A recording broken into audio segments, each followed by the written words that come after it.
Good evening, everyone. Welcome to the Pro-Life Generation's 2024 election coverage. I'm Kristan Hawkins, CEO of the Pro-Life Generation, President of Students for Life Action and Students for Life of America. And we have a lot to break down tonight. I've got 4 screens running in front of me. I've got some very special team members, Shell Jacobs, who is our Executive Director of Students for Life Action, Kristi Hamrick, who is our VP of Public Policy and Media at Students for Life of America. They're both going to be joining me, and as well as a ton of special guests who are going to be coming in and out throughout this whole night. But first, I want to break down a little bit about where we are. And if you see me looking this way, it's because I'm looking at what's going on, what states are being called, where we are at the Electoral College. As you know, we're all keyed and glued in to the U.S. presidential race. You've got to get to 270 electoral votes. We're up to 178 right now for President Trump, 113 for Kamala Harris, and those continue to go. But we also have a lot of other races that we wanted to come live and broadcast live. Yes, we will be live for 3 hours tonight. I have a big water already prepared. If only I had a bathroom nearby. But there's a lot of other races that we want to be able to talk to you about tonight. And so I'm so excited. I want to kick off this live stream, election live stream, with the best news I have heard in months. I am so honored to tell you that Florida's Amendment 4, this all-trimester late-term abortion ballot referendum that was on the ballot in Florida, that we have been dramatically outspent by, that there's been misconceptions and lies just openly promoted by Democrats, by the leftist media, has been defeated. It's been defeated. If nothing else goes our way tonight, which I highly doubt, but if nothing else goes our way, as in victories for the pro-life movement, we can be so joyful that tens of thousands of lives will be saved every year in the state of Florida, that abortion will remain illegal after a baby's heartbeat can be heard. At Students for Life Action, we fought hard for the Heartbeat Abortion Protection Act to pass in Florida. We were there multiple times in Tallahassee. I was personally going into the Senate president's office in Naples with stacks and stacks of petitions. We did everything we could to see that bill pass. When Governor DeSantis signed into law, Students for Life members from Florida State were standing right behind him as he signed into law. We were so proud to see this bill become law in Florida, taking a state that was the 5th highest abortion state in the country down to nearly 0 abortions. But it was all at risk tonight because the abortion lobby decided they wanted to help Kamala Harris. They wanted to help Joe Biden get out the vote for Democrats this year. And so they introduced and proposed several abortion ballot referendums in key states across their country, Florida being one of them. And then they recruited their friends in Hollywood, George Soros, other billionaires to fund aggressive advertising campaigns against the pro-life movement. In some of the states, the pro-life movement doesn't even have a full-time organization operating in these states, yet hundreds of millions of dollars was being pumped into them.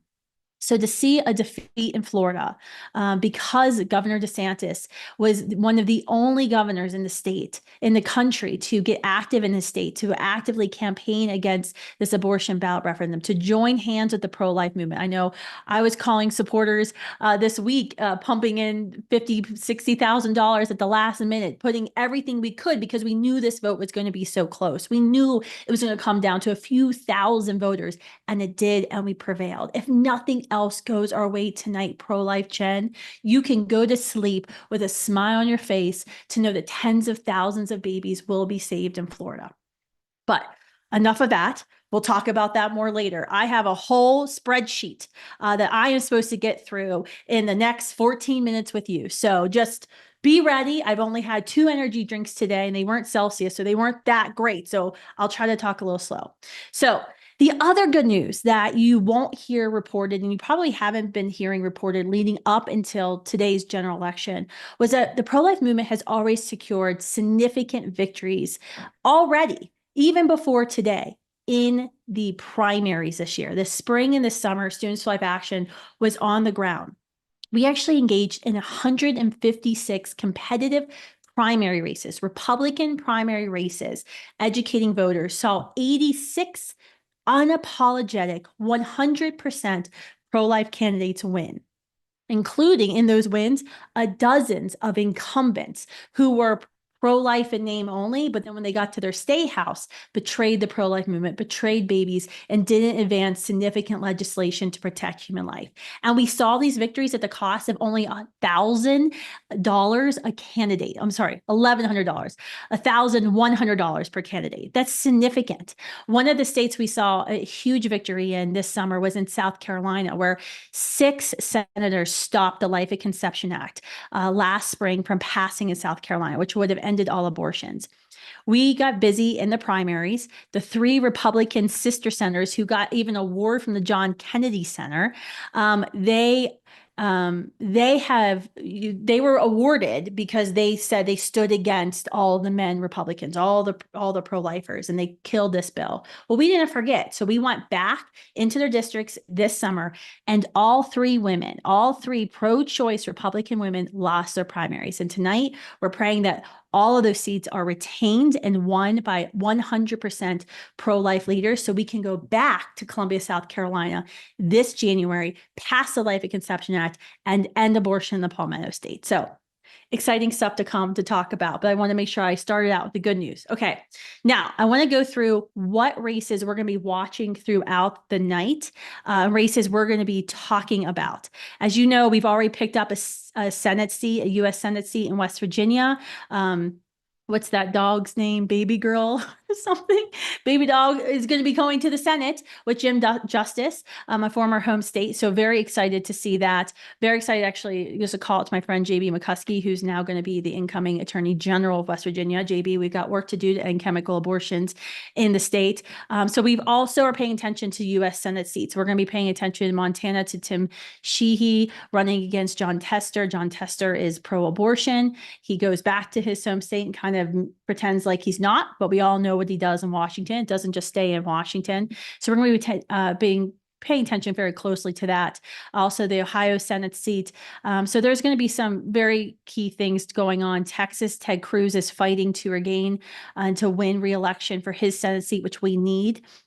This is all very important because not only do you need to win the U.S. presidency, but we want to have pro-life justices on the Supreme Court. If we want to have pro-life appointments serving leaders, bureaucrats at HHS, Department of Justice, we need the U.S. Senate. We also need the U.S. Senate so Democrats can't do what they promised, which is to end the Senate filibuster to shove down our throats the Women's Health Protection Act, which the Democrats say is codifying Roe, but is way worse than Roe because it would mandate abortion up until the moment of birth in every state, even if your state has voted to end abortions or prevent abortions, with taxpayer funds and no conscience rights for any Christians or pro-lifers in the medical field. So way more extreme than Roe versus Wade. So that's why the Senate matters. We're going to be paying attention to the U.S. House. As you know, we have a narrow Republican majority. We're hoping to expand the majority. I was on a call with Speaker Mike Johnson last Friday, and it's looking very good, but we will see what happens.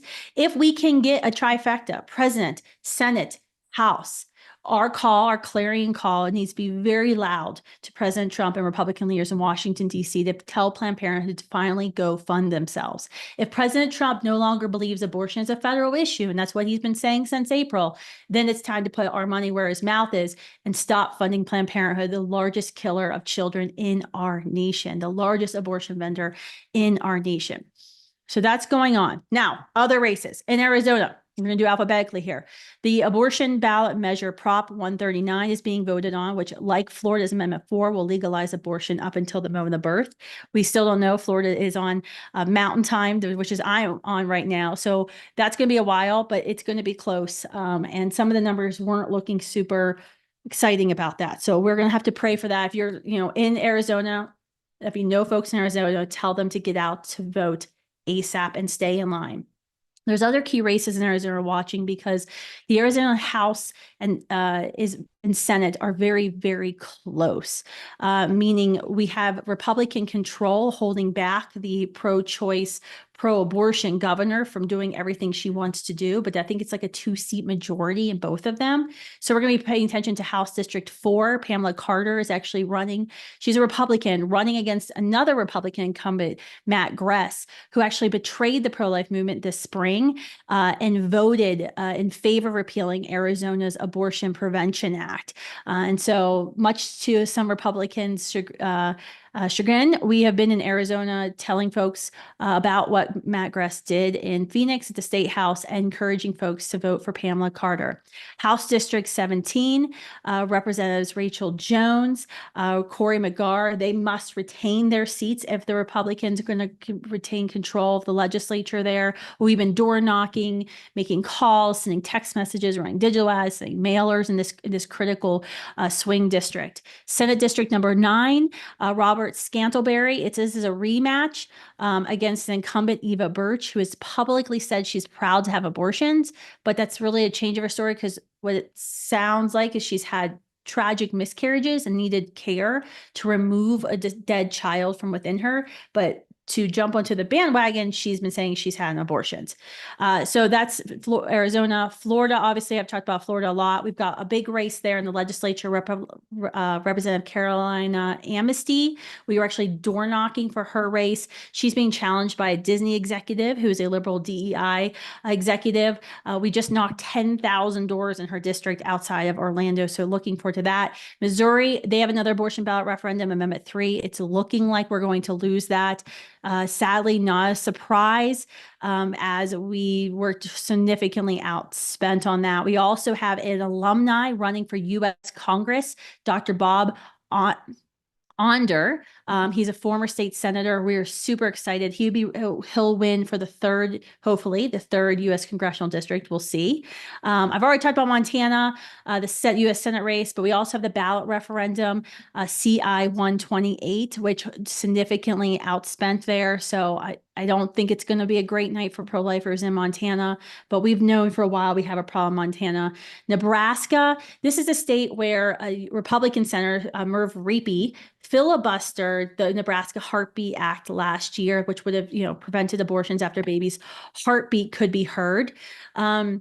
So much so, the Republicans had to move back the Abortion Prevention Act from 6 weeks to 12 weeks to make this jerk happy. Well, after we did some work, he decided he wasn't going to run again. But we have work to do in Nebraska legislature if we want to end abortion in Nebraska, in the Cornhusker state, right? So we need to get a 33 vote majority to have a filibuster-proof majority there in the Senate. So we're looking forward to that. We played in a lot of races, District 31, 21, 33, 49, 37, 41, where we all engaged in door knocking, direct mail, you name it, we did it. This is huge. And there's also Initiative 39, which is a constitutional abortion ballot referendum.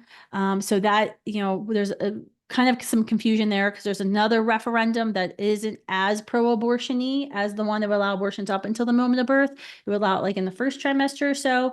So we'll see what happens in Nebraska. New Hampshire. All right. So there's some stuff coming in on my side chat. So I'm trying to look off a couple of screens here. We got some good news. Our student leader, Sam Farrington, just won in New Hampshire for state rep. So excited. I love nothing more to see pro-life Gen alumni actually winning. I love this. We were door knocking for him and other leaders in New Hampshire. You might think New Hampshire, why would a pro-life organization play there? Republicans actually have a narrow control of the state house, and often whether bills are passed or killed depends on who shows up to the vote. For example, one of our biggest victories that most people don't know about is they attempted in New Hampshire to put a constitutional late-term abortion ballot referendum on the ballot this year. That failed because of who showed up. And so that was a big deal. We're also going to be paying attention to the race for governor. I haven't seen it recently. I know it was close, but we'll see what happens in New Hampshire there for governor.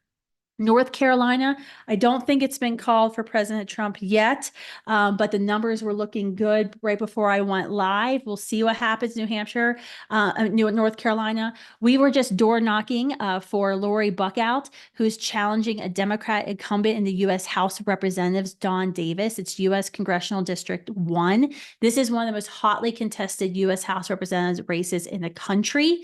And this race may very well determine who controls, Republicans or Democrats, control the House of Representatives. Once again, our whole plan, defund, tell Planned Parenthood, go fund themselves, defund Planned Parenthood, kind of rests on this race.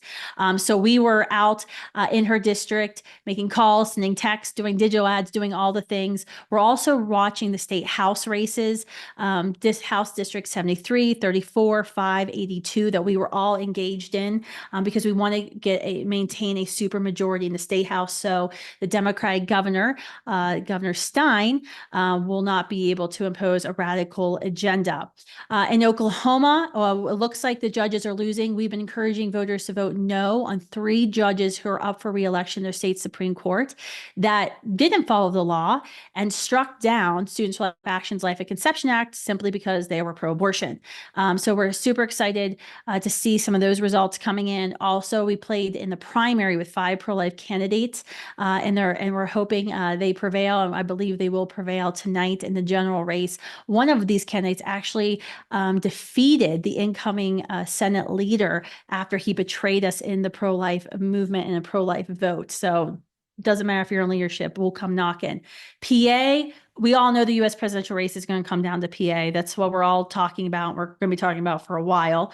Haven't seen any updates lately on the TV here. But something you got to also pay attention in PA. There's a U.S. House of Representatives race trying to help U.S. Representative Scott Perry of District 10 retain his seat.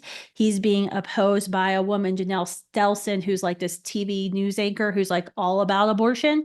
Once again, very important for retaining the House of Representatives. We were just there door knocking, making calls, texts, doing everything we can to help Representative Perry win. We're also paying attention to the state House because, as you all may remember, David Daleiden, Center for Medical Progress, exposed the University of Pittsburgh's scheme with Anthony Fauci's NIH to fund gruesome studies of children who had been aborted, some of whom were actually still technically alive when they were being dissected. This research at the University of Pittsburgh is still ongoing, and we've been the singular pro-life organization demanding that the House defund the University of Pittsburgh until they stop this gruesome research, and we've caused some pain and some holdup, so we hope to have a victory. South Carolina, big race. As I already mentioned about the sister senators, it looks like Republicans are going to keep all 3 of those seats. Remember, sometimes we talk about defeating Republicans in the primaries who kind of suck on protecting human life. The argument of this, my establishment friends in Washington, D.C. is you can't really pick on Republicans in the primaries, Kristan, because if you do, they'll lose the new person will lose the general race, and then Democrats will pick up a seat and that'll be worse. And so that way we have to keep these really bad Republicans in office. Didn't happen in South Carolina. Now we have 3 100% pro-life leaders in the state House. There's other races we're paying attention to, but that'll be coming soon. And we are very much looking forward to going back to Columbia and passing the Life at Conception Act this spring. So there's an update of what we're looking forward to, guys. With that, I want to introduce our first guest of the night, Kendall Bailey. Kendall is a co-founder of Pretty Little Patriots and a key social media influencer. I'm sure you've probably seen her before on social media. I do have to apologize to her. I was maybe cursing a little bit, and I didn't realize other people were on the line when everyone got on. So, this is a live, and I did have a podcast called Explicitly Pro-Life. So I can't make any guarantees what's going to come out. I am drinking water. There's nothing else nefarious going on here, but just saying. But I do want to have Chanel Jacobs join as well. Chanel, you won't really be interviewing Kendall like I will, but you are the interrupter as you see things going on, because I cannot watch 3 screens at one time and keep this going. As much as I, say I'm a multitasker, it's me hard. So Kendall, thank you for coming on. Thanks for having me. I'm such a huge fan of yours, so I'm just like tickled to be on here with you. Well, we're new at this live casting thing. I did not go to college for broadcast journalism, so we're making this work tonight. You're doing really well. Thanks. Well, I've got questions I want to ask you specifically about the GOP and women, where I started seeing some kind of exit polling come up there, but I briefly, I know you have a personal pro-life story. Can you tell us about that real quick? Yeah. So in 2014, I was diagnosed with thyroid cancer. And the night before my surgery, my husband came home with a pregnancy test and he said, "You're pregnant. Go take this." And I'm like, "No, there's absolutely no way. This is the 1 month we can't be pregnant." But to appease him, I peed on the stick. I didn't even look at the result. That's how confident I was. I went upstairs, tucked my son in for bed, came back down, and sure enough, we discovered we were pregnant. A flood of emotions because I wanted to be pregnant desperately, but this was the 1 month that we couldn't be. So immediately called my anesthesiologist and my surgeon. They told us that they could adjust anesthesia to make sure that myself and baby were safe. So we went ahead with a full thyroidectomy. When I woke up from surgery, we discovered that the cancer had spread. And so this is when we were faced with the decision to either abort my child and really focus on my health or put it in God's hands. And we believe that every child has a purpose. So we chose to really focus on baby at the time and left the rest up to God. Keep in mind, if I had had an abortion, I would have a dead baby and I would still have cancer. So in no situation would an abortion have cured me of my cancer. So I gave birth to Presley, beautiful baby girl at full term. And then I breastfed her for 2 months, then rid my body of the breast milk so that the radiation wouldn't attack that. And I did radiation and I am cancer free today. And I am so, so thankful for God just taking kind of a test and turning it into a testimony. And I'm so thankful for my beautiful baby girl who reminds me every day that God is so good. That's right. That's awesome. Thank you for sharing that, because I think that's so important. This perspective that we're hearing right now, we've been hearing from Democrats all throughout this election season of a woman's health. If a woman's health is in danger, she must have an abortion. And you're like, well, wait a minute. Like, that gives her a dead baby. Does that actually solve the problem? And I think that's Right. it's been so tragic to see these really complicated situations boil down to just have an abortion, as if that would end cancer. As Well, if and then that they don't talk for these about the other issues. repercussions and the damage that that does to a woman. I also don't believe that my child is less worthy in my womb than she was in my arms. I think she had just as much value. It doesn't matter her location. That's right. Absolutely. So what do you think? I mean, not only see for you, but Presley, your daughter, what do you think about this GOP hates women narrative that's been happening this election cycle? I mean, it's very clear the Kamala Harris campaign's been going after women, courting women to their own demise. I think we'll see, especially when you look at the male voting numbers. But do you think it's taken hold? How do you think the GOP in future elections can maybe do a little better messaging to women? First of all, I think it's so manufactured. This isn't the 1960s. Women aren't out here, burning bras. We love women. I think it's interesting that this narrative that we dislike women, that we hate women, it's coming from a party who is encouraging women to cut off a feminine body part and act like a man. It's coming from the party who says, let's have men in our bathrooms. Let's have men compete in our sports. This is also coming from the party who has these ads running of men masturbating. I mean, instead of actually having a real relationship with a woman, they are trying to destroy the nuclear family. And I think the left, I will say the one thing that they are so good at is their marketing. And they have instilled so much fear into women. And these women believe that truly their health care is at risk when that's not the case at all. And it breaks my heart. If you had a miscarriage, which I've had multiple miscarriages, and I've had DNCs because of those, that is not something that we are going to take away from a woman. We're not going to have a woman just allow a dead baby to sit inside their womb. It's heartless. And the lies that are being spewed, I think it's wild that there are so many fact checkers who fact check our truth, and then they just leave everything else to be. It's disgusting and it's so disturbing.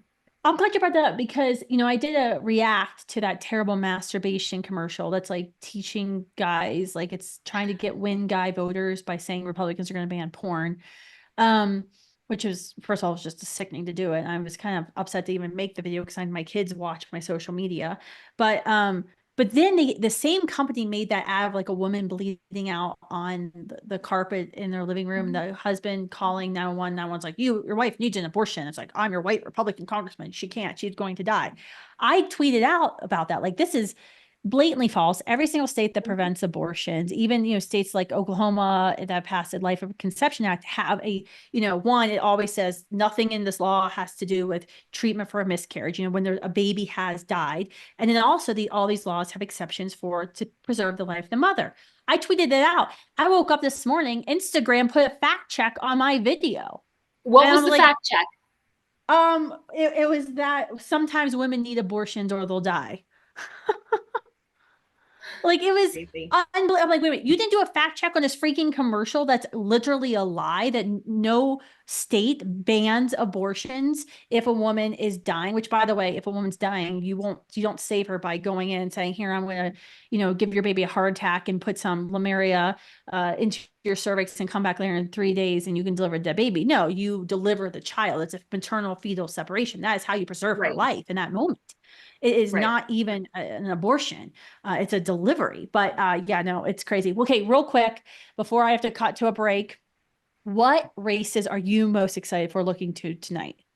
I mean, presidential gives me like chill bumps because I remember this time 4 years ago when we were winning. We all went to sleep and we woke up and like Joey got it. And we're like, what's going on? So presidential, I'm most excited about. I would say Nevada too. Sam Brown is incredible. I love that he's a veteran. I love that he's for our secure borders. I think it's wild that Jackie Rosen, how are there still people that are pushing for sanctuary cities? And also she says that we don't need voter ID. I need an ID to buy a puppy. I need an ID to get into my kid's school. I need an ID to get my ears pierced. I went to get to Costco. At Costco, and I went in like the outdoor because all we were going to do is eat, and I got like swarmed by Costco staff because I didn't go in the right door and show my membership card to get my freaking $10 pizza. Yep. How about NyQuil? If you want to buy NyQuil, you need an ID. Are you kidding me? Yeah, I lost it on the pharmacist in Walmart one time because they would ID me for Sudafed. I was like, you have Plan B right here on your shelf. I could be a rapist, raping a girl, buying this, drugging her up to cover up my crimes, yet you're carding me for a box of Sudafed. And this pharmacist just was like, didn't have anything to say. Jaw on the floor, pick it up. Yes. Yeah, I'm one race I do want to comment in. I did say Ted Cruz we were kind of concerned about. They have projected that Ted Cruz will win. Someone just texted me that North Carolina has been called for Trump. I do not know if that is true. That is on my teams right now. Kelly Ayotte?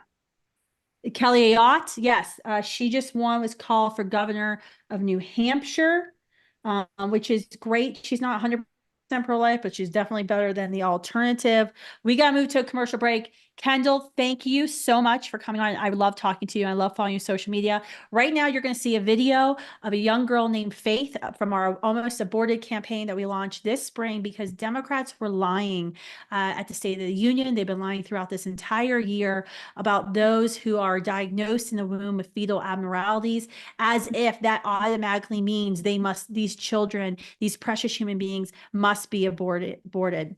These stories that we featured that were seen millions of times, when 8 million Americans saw these stories online. We had billboards at Times Square, Arizona, Florida, Nebraska, Missouri, South Dakota, all the ballot referendum states, billboards so millions of people every week were seeing them. We are so excited to present to you this story of faith, and I hope you'll share it around. My name is Jessie. And my name is Brad. And this is our daughter, Faith.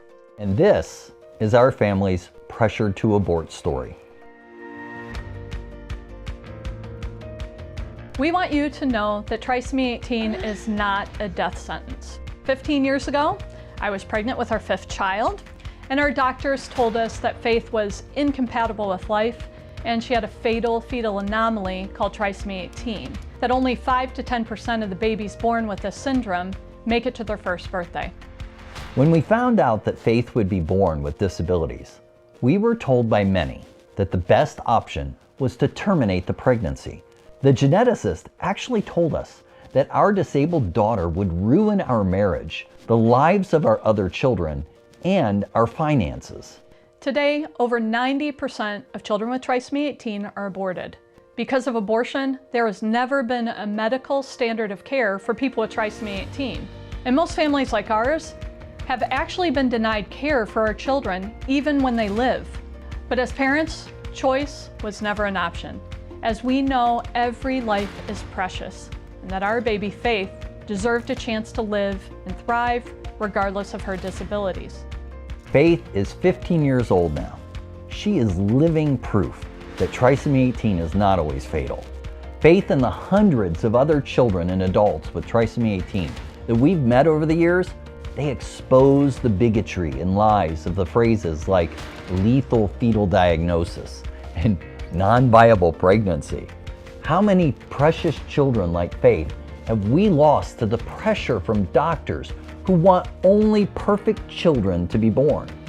What all of these living, loving, valuable people with trisomy 18 have in common is that they, like Faith, found great doctors who treated them as valuable human beings and patients.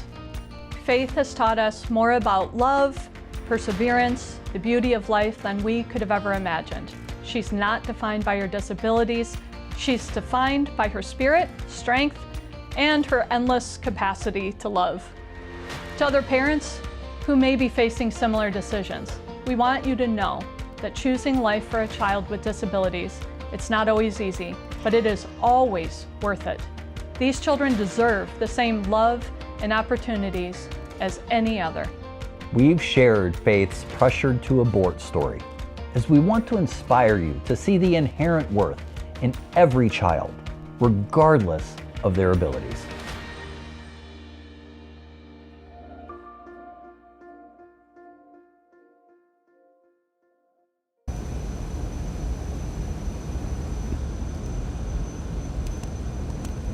All right, we're back. And if you want to see more of those Almost Aborted videos, go to almostaborted.life. We still very much want those stories being spread. So I think I've got a few minutes here in our script and our agenda that I'm allowed to give you some actual election updates. As before we went to the break, I talked about how Senator Ted Cruz, that was a very closely watched race because, you know, if we want to win the U.S. Senate, we need Senator Ted Cruz to win. His race has been called. That is huge. Kelly Ayotte in New Hampshire, her race has been called for governor. She's a Republican. She was formerly a U.S. Senator. So I'm really excited about that. I know the audio is making some noise right now, so I just bear with us as we try to figure out technical difficulties. All right, North Carolina has been called for President Trump.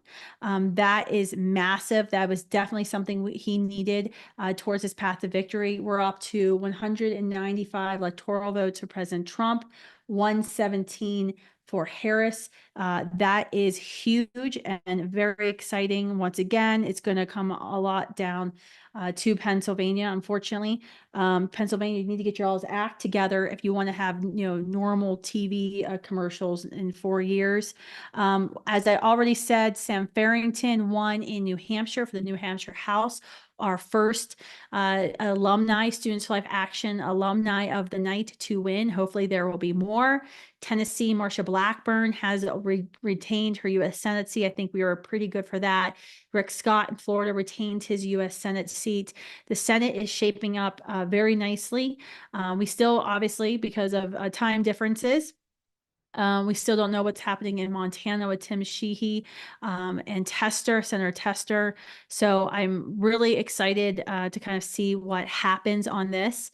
I'm trying to think what other races we need to be going through right now.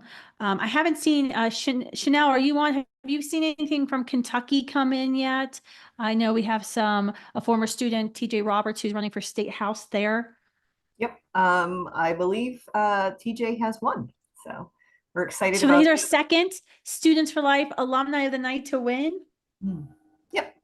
All right. I need like a little champagne like sound effect or something like that we can be like corks popping every time an alumni wins. I mean, this is like our master plan, by the way, if you don't know this. It's not just to get you, a student leader, out door knocking because it's fun, because we all know it's usually not that fun unless you're like me and kind of like to have debates with people. But it's so you all will eventually lead, and you will serve in your state houses, go on to serve in the U.S. House of Representatives, U.S. Senate. New Hampshire had just been called for Kamala Harris, it looks like on the screen. That will up her electoral votes. So we'll see what happens there, but I don't think that is anything new. There was a couple of folks thinking that New Hampshire was in play. I know as a Massachusetts native, Chanel, you were really hoping for that tonight. So Ohio looks like it's super close still for the president. Virginia. Folks, Virginia is very interesting. And when I just looked at it, Larry Hogan lost in Maryland. I'm so sad that a pro-choice Republican has lost his seat. Would have been great to have a Republican senator from Maryland. Absolutely. But would he have done much if he was pro-choice?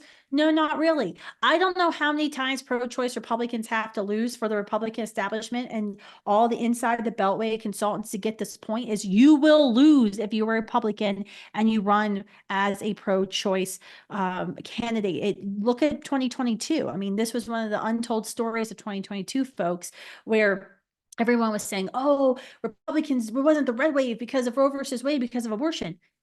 Wrong narrative, guys. The candidates who are unapologetically pro-life, Brian Kemp, Mike DeWine, J.D. Vance, their races were the ones that were the first ones called. They weren't handling Marco Rubio. There was like some in 2022, like rumor that Marco Rubio was going to get trumped because he was against abortions, even in cases of sexual assault, because he, like the rest of the pro-life movement, knows that your value as a human being doesn't change based on the actions of your parents. And even if your father is a monster, you yourself are not a monster. So that's really exciting. Chanel, what else do you got for me of what's going on? Chanel, or even Kristi Hamrick, if you're still on the line, what else has been happening while I've been talking that I've been missing? I know Virginia, somebody talked to me about Virginia. What are the numbers there? Actually, I was just going to speak very briefly about Florida. We have that race that we are watching in the State House with Carolina Amnesty, who is in a super, super close race. It's our first race of the night that is probably going to a recount, and that she and her opponent are only separated by 195 votes out of 88,000 cast. So we probably will have a recount in that district in Florida. You'll recall that Students for Life Action knocked on over 10,000 doors opposing Amendment 4, our big victory against Amendment 4. The same time, we were educating voters about that race for state representative, and it's now too close to call. Wow. Okay. So we're seeing a lot of too close to call, Kristan, at the presidential level. Virginia, Trump is up 49.7 to 48.5, but only 59% in, and we're trying not to call till 75% in. A lot of these close races, Georgia, 74% in, Trump is up 52.7 to 46.6 Harris. But nobody, what's the percent in Georgia? And in Georgia, it's 74% in, and Trump is up, but they are being tepid. It looks good. It looks really, really good. South Carolina, though, it's still a little low to call, but Trump is up. South Carolina, let me pull that number up. Wait, they are called South Carolina. You're talking about North Carolina? South Carolina. Okay. The U.S. Senate race in Ohio is very close as well. Only a couple of percentage points separate that. That's in the road to retaking the U.S. Senate. Ohio is a big race. So we're watching that. What happened in what's the percentage in North Carolina?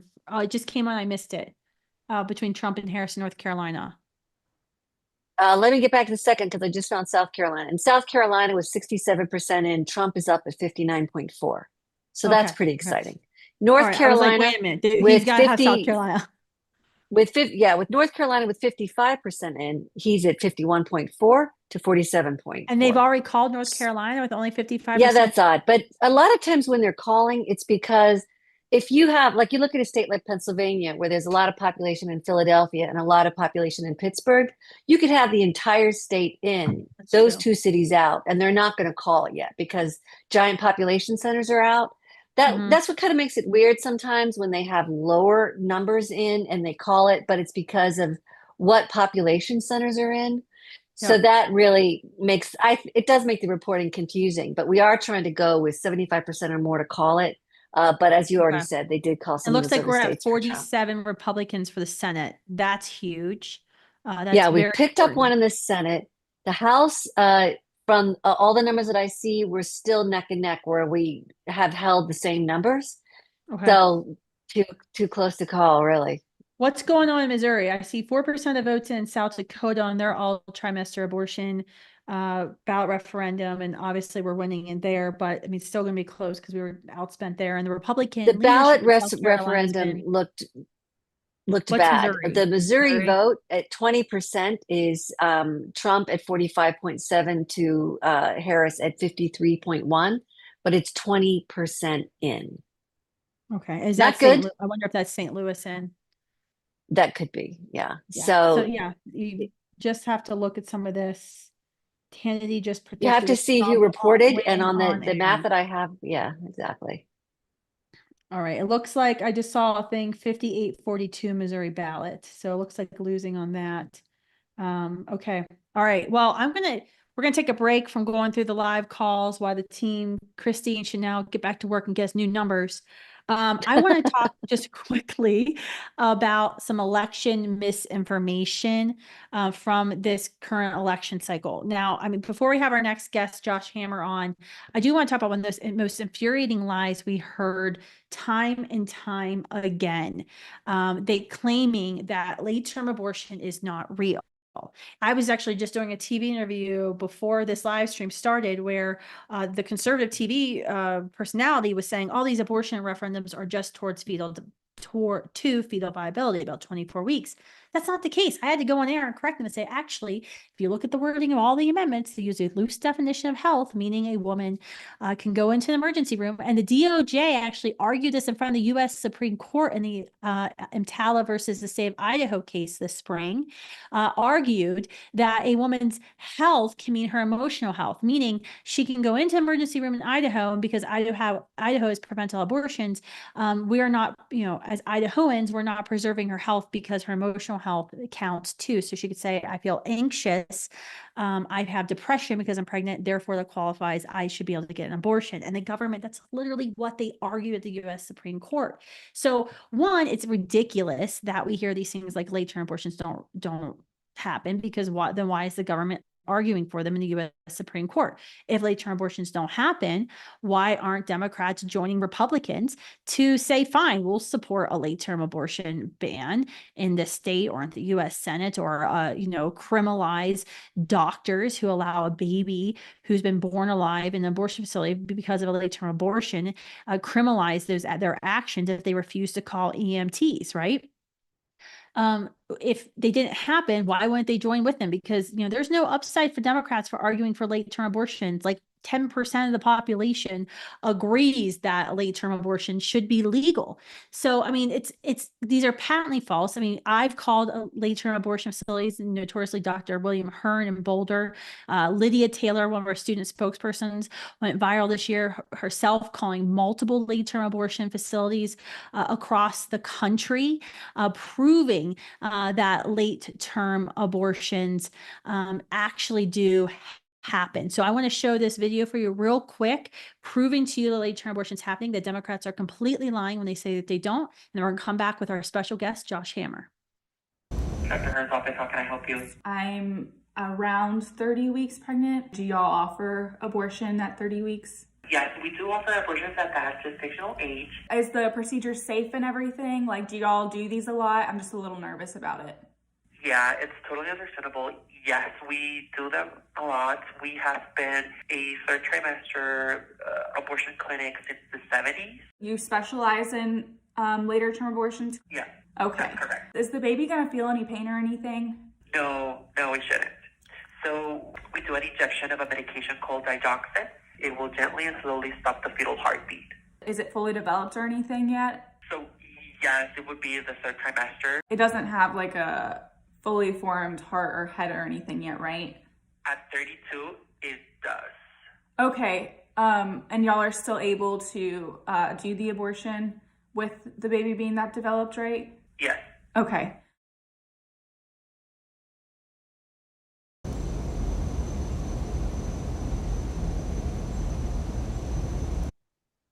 All right, we're live again, just catching up on the news. I am so excited. We're going to be bringing in our next guest, Josh Hammer. He's a senior editor at Newsweek, host of the Josh Hammer Show. Josh, thanks so much for coming on tonight and sharing a few minutes with us. I know everyone's having a crazy night, but I want to start with asking you a question. You had a very interesting article this week in Newsweek entitled "The Final Choice: Civilizational Arson versus Civilization Sanity." Can you explain to everybody listening what you were talking about and what you meant by this final choice? Sure. So I definitely want to answer that question. And thank you so much for having me on this live stream. I really appreciate it. But, first, let me just comment on the right to life issue as a Floridian, if I may, because Sure. right here in Florida, Amendment 4 going down in flames. This is not a small deal. This is a massive deal. This is a tremendous turning back of the tide of the forces of leftist secularism, progressivism, the quasi-human sacrifice, Moloch culture. That really is kind of the cult of abortion ultimately. And we have finally turned this thing around for the first time in a ballot box straight up or down referendum since the Dobbs decision. So I am just really proud. As a Floridian by choice, as someone who voluntarily moved here, that my state has finally kind of risen to the challenge and for the very first time shown that this actually can be a winning issue for the pro-life side, and in fact, pro-abortion radicalism is in fact politically costly for the Democratic side. But speaking of political costliness, that kind of was really kind of the greater theme of the column that I wrote that you're alluding to, Kristan, which is this idea that the general stakes of this election, extrapolating from just the right to life issue to the whole panoply of issues out there, because there are so many important issues facing our great country.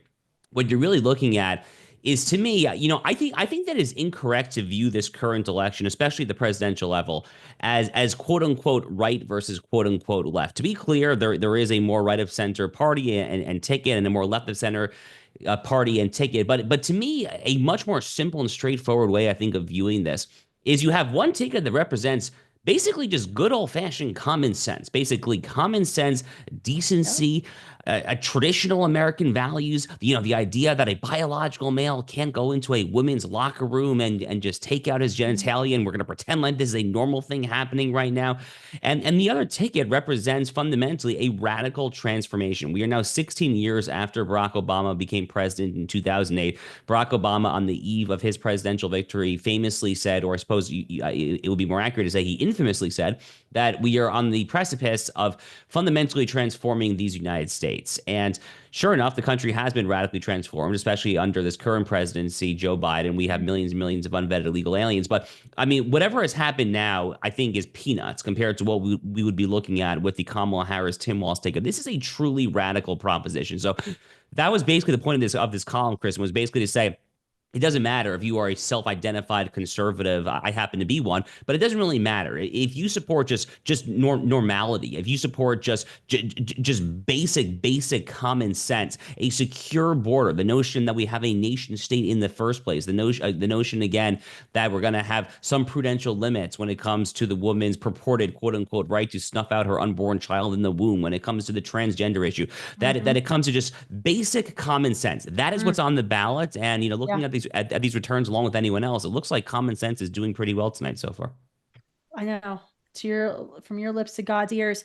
Okay. No, I'm so excited that you talked about Florida, because that's how I started out this live stream of, if nothing else goes our way tonight, we can go to bed joyful with a smile on our face, knowing tens of thousands of babies will be spared in the state of Florida, which before the Heartbeat Abortion Prevention Act, which we were so honored to play a part in seeing that pass, abortion they had the fifth highest abortion rates in the nation in Florida, because it's an international abortion destination. So this was a huge victory. So I thank you for talking about that.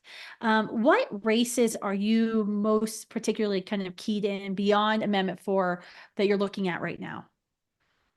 So look, I think a lot of these down ballot Senate races across the country are going to be deeply fascinating. I mean, if Donald Trump actually ends up winning with the current Electoral College projection that places like the New York Times are now increasingly at this later hour projecting, I think you could be looking at possibilities such as Senator Mike Rogers from the state of Michigan, like Sam Brown, potentially even from Nevada. Maybe even Carrie Lake gets across the finish line in Arizona. She's been trailing that whole time there. But if Donald Trump actually wins Arizona by, let's call it 5-6 points, I mean, those coattails don't have to be particularly long, frankly, to get Carrie Lake across the finish line there.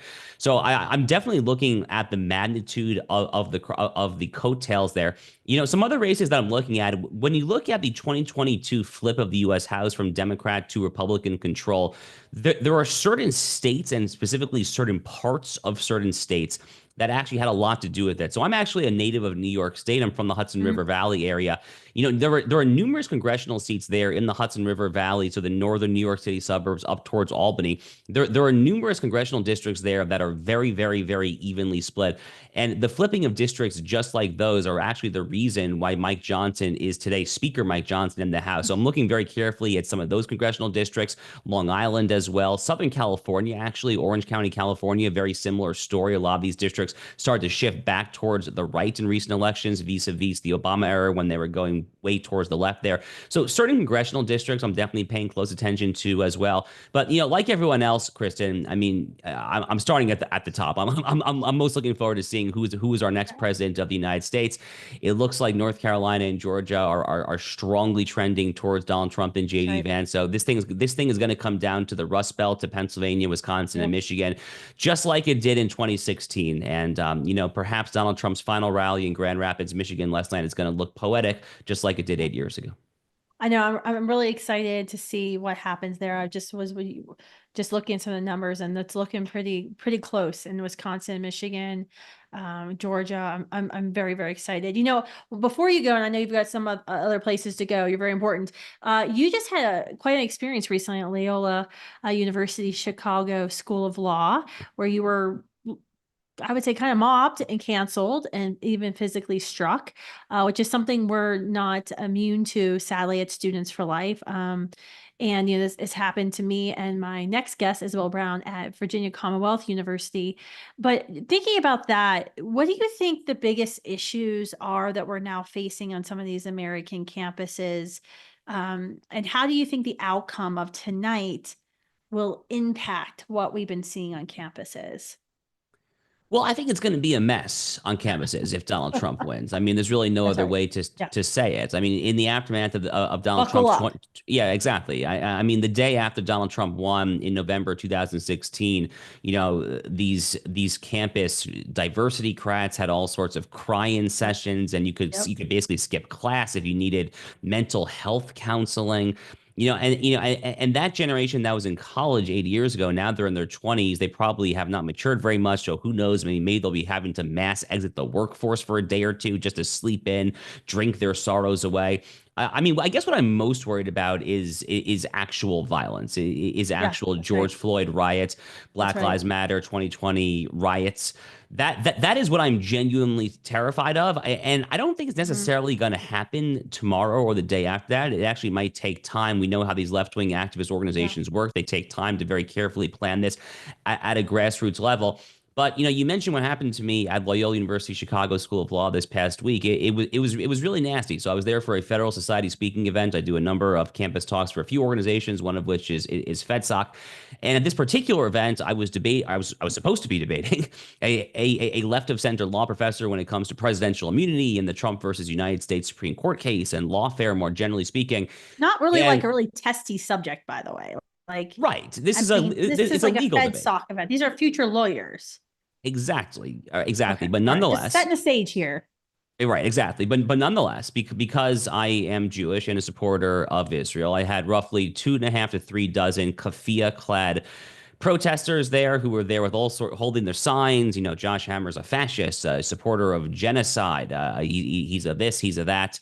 And long story short, the event ended up getting canceled about halfway through, and then I needed a police escort to be evacuated from the event, and at least one so-called protester physically shoved me. We are currently looking into possible legal action about this, but at a bare minimum, it was just a deeply sordid affair. It is not the first time that I've been protested by pro-Hamas lunatics, and I suspect it probably will not be the last time either, unfortunately. Well, I'm sorry to hear that happened to you. I mean, that's actually a Catholic school, if anyone wants to know. Loyola has been an issue for a while. It's been on certainly Students for Life America's radar. So thank God you were safe, but you're absolutely right, Josh. I think it's going to get worse. And I think for all the students who are tuning in, this is something we warned about. We had webcasts before Roe was reversed and right after, warning, if you just wound the devil, there will be hell to pay. And I think that is very, very clear. And what we're seeing, it's happening in politics, it happens on campuses. And so, it's going to get harder. That's why you can always email us at legalhelp@studentsforlife.org. We have a team of lawyers now, full-time lawyers who are standing by to help with, discrimination cases, vandalization issues, threats of violence against you, because we take this seriously, and we will lose our rights when we stop talking about them. So Josh, thanks for coming on tonight. Speaking of crazy situations, I want to play you this quick video of me and my next guest, Isabel Brown at Virginia Commonwealth University, tell you what happens when Antifa shows up at your campus speaking tour. Go home! Nothing, go home! Oh, what you gonna do? Gonna dox us? Nope, no interest in that. We are gonna have a real conversation. Back it up. When do we want abortion rights? When do we want them? Now! I don't believe that person's circumstances of conception dictate their value and their worth, just like I don't believe. So we came here today at Virginia Commonwealth University on my speaking tour. My co-host Isabel Brown with me today. Antifa decided to show up in force, and being the fascists that they are, they won't actually even let the event continue. And the campus police, instead of enforcing VCU's own rule of peaceful dialogue, they're shutting down our actual event and caving into these fascists. Already our bodyguard had to protect us once from a strange individual. He has a question. All right, question. Do we pick up?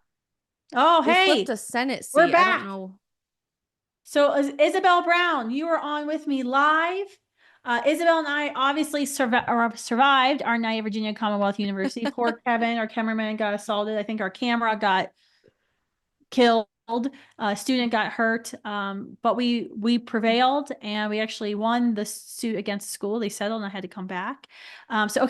So real quick, Isabel, before we get into some of the grilling I'm going to do on you and introduce you fully, I just want to report we have flipped a U.S. House Representative seat in Georgia's 7th congressional. Well, no, never mind. Chanel's saying never mind. We had a House flip, but we're trying to figure out. That's good because that means we'll pick up another House seat, and maybe we'll have more than a 2 House seat majority when we go back to tell Planned Parenthood to go fund themselves. Isabel, thank you for coming on. You are the author of The End of the Alphabet, How Gen Z Can Save America, and a key social media influencer. You do all the things I don't know how to do. You're so popular. All the students love you. Can you tell us, since you are the big advocate of Gen Z, I'm probably a little bit more pessimistic, what are you seeing tonight with what's coming in with about the youth vote? Well, first and foremost, Kristan, I just have to say I'm incredibly optimistic about the trajectory across the board for tonight. I don't think anyone had any sort of accurate prediction what we could have expected from election night 2024, but everything is coming up sunshine this evening across the East Coast of the United States and moving west as the night goes on. I moved to Florida about 1.5 years ago, and no one, even in our own state, was predicting that Amendment 4 would fail, and yet it did, which we are rejoicing over here in the state of Florida. There are tens of thousands of children who are now safe in their mother's wombs for the rest of the year that otherwise would not have been. So that is a huge, huge victory. And it looks like we're looking for exciting victories in Georgia, North Carolina, and maybe even Pennsylvania to boot here before the end of the night. So everybody keep praying and keep your eyes glued to those few key swing states. When it comes to the youth vote in particular, there's a whole lot to be optimistic about. Even if the media is trying to sway this in a way that's making you believe young people are overwhelmingly pro-Democrat, pro-abortion, pro-leftism, pro-Kamala Harris, etc. Early exit polling from CBS, which is the first exit polling I've seen drop tonight, shows that all voters under the age of 44 only broke to the left by 52%. So you're watching a massive swing start to go towards very conservative ballot initiatives, Republican particular candidates for office, and maybe even voting for Donald Trump in particular, which very much mirrors what we've been seeing with these massive rallies on college campuses and support on social media too. We're getting more states called in. Hold on. Big, big, big. Never mind. I thought it was Nevada. It's just Utah. We know Utah. We love Utah. Montana call for Trump. Yay.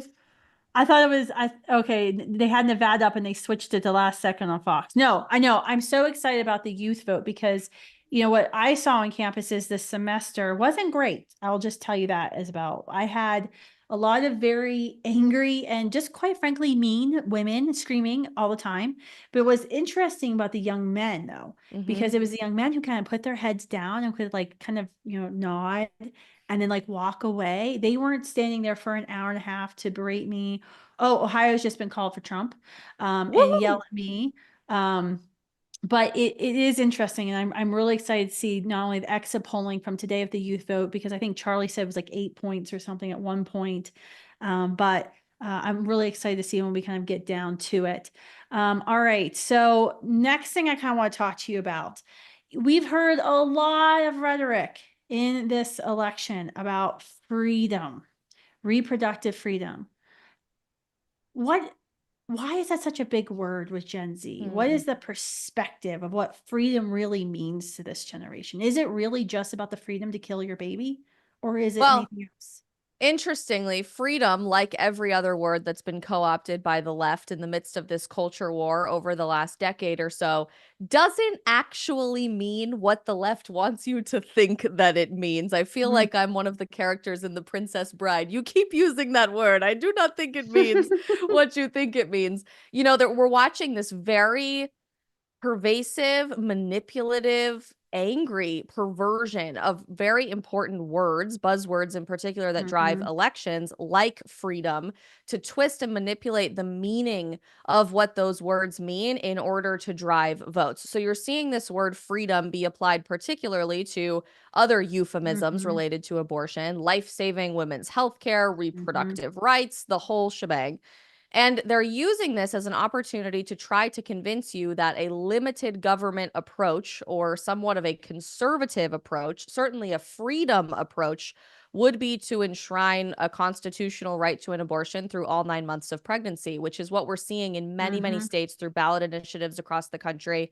And it's likely to pass in many of these blue states. Colorado, for example, is looking very, very likely to pass their Amendment 79, which would create a constitutional right to an abortion through all 9 months of pregnancy, campaigning these last few weeks on that word freedom. But if we really think about it, there hasn't been at least a federal constitutional right to an abortion. There is a constitutional God-given right to all Americans to a right to life. And that has yet to be effectively challenged under constitutional law. But that is a true freedom approach and a limited government approach to understand that your right to life belongs to you. It cannot be given or taken away by the government. But I'm not surprised that it's being manipulated and used by the media and these leftist candidates to try to convince young people anything goes. Freedom doesn't necessarily just mean the ability to do whatever you want scot-free, no consequences. Freedom has a such deeper connotation that I think we've forgotten in a society abandoning morality and the difference between right and wrong. It's our opportunity to do what's right, even when it's hard. Couldn't agree more with everything you just said. I got one more question for you. I know you're busy. Are you going down to Mar-a-Lago, first of all, to participate in any parties tonight? Not tonight. No, we're watching from the couch this evening, but it's an exciting party with me and my I wouldn't be invited, but I'm in Idaho. It's snowing here. But no, quick question. What are the races right now you're most interested in, you're looking at? I have my eyes absolutely glued for the presidential side of things to North Carolina and Pennsylvania. Tonight, if President Trump can secure a win in both Georgia and North Carolina and then pull through in Pennsylvania, it doesn't matter what happens in any of the other battleground states. He can secure 270 electoral college votes. But there are a lot of downstream ballot initiatives across the country my eyes are glued to, particularly these 10 states that have had abortion on the ballot, especially now that Florida has defeated Amendment 4. I don't think the country is as overwhelmingly pro-abortion as the media and Kamala Harris would like for you to believe that they are. And across the board with exit polling, I'm so excited to see how Gen Z ends up breaking one way or another. The Hill told us last week with some updated research that half of Gen Z voters have lied in the past about who they voted for because they were concerned about cancel culture or offending someone. So to see who those lies may in fact be covering up for, I think will be very telling for the future culture of the pro-life movement and America at large.